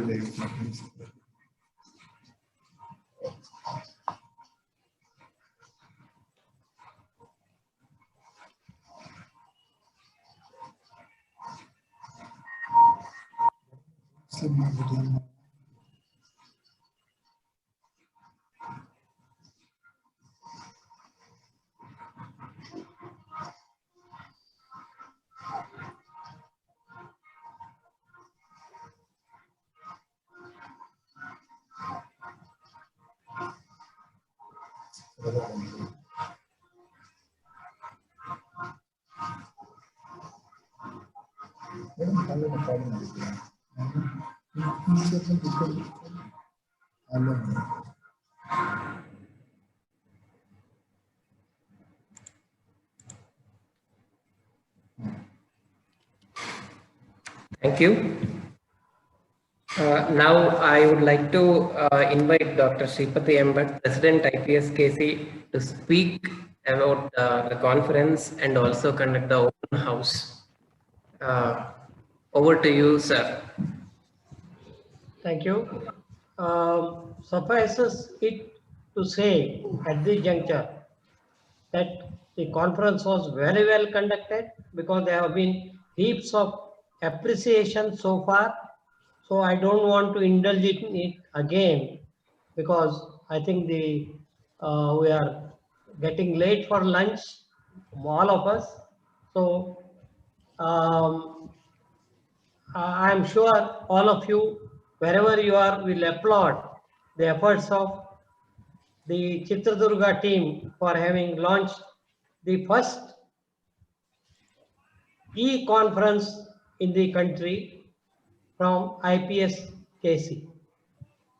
And I want maybe two comments, two persons from the audience to give their comment in brief, please.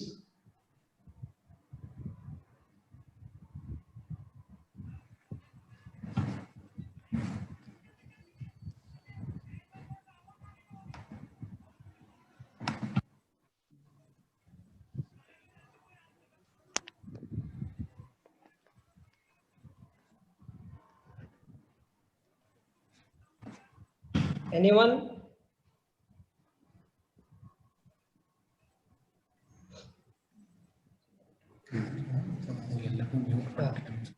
Okay. Yes, you can read it. Read those words of appreciation from quite a few people. Yes. President sir, this is Dr. Raveesh. I just want to, from the open house, I want to just appreciate the efforts put by Dr. Deepak, Dr. Lokesh and the team, because just a month ago, we had organized one in Mysore. I very well empathize the difficulties faced by the organizing team technically, because whatever we say, India is still not having that kind of infrastructure. In spite of that, from a place like Chitradurga, Dr. Loki and Dr. Deepak has done wonderful job. Since they have agreed to conduct a physical conference next year, we are eagerly waiting for the hospitality by them. And I would like to thank IPS KC previous office bearers led by Dr. Madhukar and Sunil Patil for doing a wonderful job. And then my wishes for the new team, ably led by you, sir, and along with Dr. Somshekar Bijjal and all the young EC member. Thank you very much for the opportunity.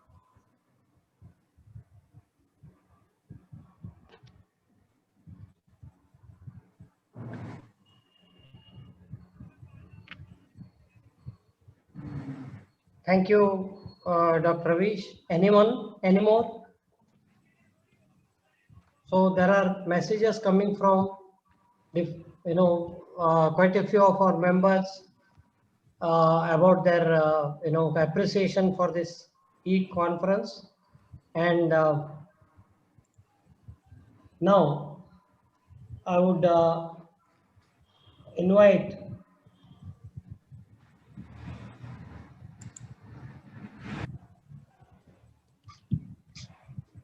Dr. Deepak to give the vote of thanks as the organizing secretary of the conference. Dr. Deepak, please. Yes, sir. Good afternoon to all. I am very pleased to deliver vote of thanks today on the occasion of valedictory program of eKANCIPS 2020. In unprecedented conditions, our dream of hosting a conference in Chitradurga has been made possible by immense support from our Holiness Sri Dr. Shivamurthy Muruga Sharanaru, who blessed us with prayers and cooperation right from the beginning. My heartfelt gratitude to you, Swamiji. I would like to thank Dr. Sripati Bhatt, President IPS KC, for wholeheartedly supporting us during the organization process. We express our heartfelt gratitude, sir. I would also like to thank Dr. G. Prashant, Dean BMCH, for his timely guidance and valuable support. Thank you, sir. I would like to thank Dr. Madhukar BR, immediate past President IPS KC, for his unwavering support even in distress. It's because of him we got an opportunity to host conference at Chitradurga. Thank you, sir. I would like to thank Dr. Kiran Kumar PK, Vice President IPS KC. Thank you, sir. I would like to thank Dr. Somshekar Bijjal, Honorary Secretary IPS KC, who stepped up in a big way to make this conference run smoothly. Thank you, sir. I would like to extend my deepest gratitude to Dr. Sunil Kumar G. Patil, immediate past Honorary Secretary IPS KC, who despite battling COVID has toiled hard for this conference to be a success. Thank you, Dr. Sunil. I would like to thank Dr. Narayan Mutalik, Treasurer of IPS KC. Thank you, Dr. Narayan. I would like to thank the dynamic editor of IPS KC, Dr. Aruna Edial, who has creatively contributed to this conference and for that beautiful newsletter. Thank you, madam. I would like to thank Dr. Harisha Delantabettu, Protocol Officer for eKANCIPS. He handheld us and helped us immensely in conducting the conference in an orderly manner. Thank you, sir. I would like to wholeheartedly thank all the EC members and office bearers of IPS KC for their constant support. I would like to now thank the audience and of learned delegates without whom the academic program would not be meaningful. I now thank the important person of the organizing team, Dr. Lokesh Babu, colorful organizing chairperson of eKANCIPS. Thank you, Dr. Loki. I thank Dr. Pavitra KS, co-chair and HOD of our department. Thank you, madam. My personal gratitude to Dr. Gopal Das, who has tirelessly worked behind the scenes to make this conference very run seamlessly. He was the technical man for us at Chitradurga. Thank you, Dr. Gopal. Last but not the least, I would like to thank Icon Pharma for their support in hosting the conference. And I also thank the office bearers to give us opportunity to host an offline conference next year. Thank you once again. And I request all of you for a 12-course meal banquet after the valedictory function. Thank you all. Thank you, Dr. Deepak. Now I would like to request Dr. Shripati M. Bhatt, President IPSKC, to kindly declare the conference. So after thanking everyone for everything that has been done, I declare the conference is closed. Thank you all. Thank you. Thank you, sir. Thank you, sir. Goodbye, everyone. Take care.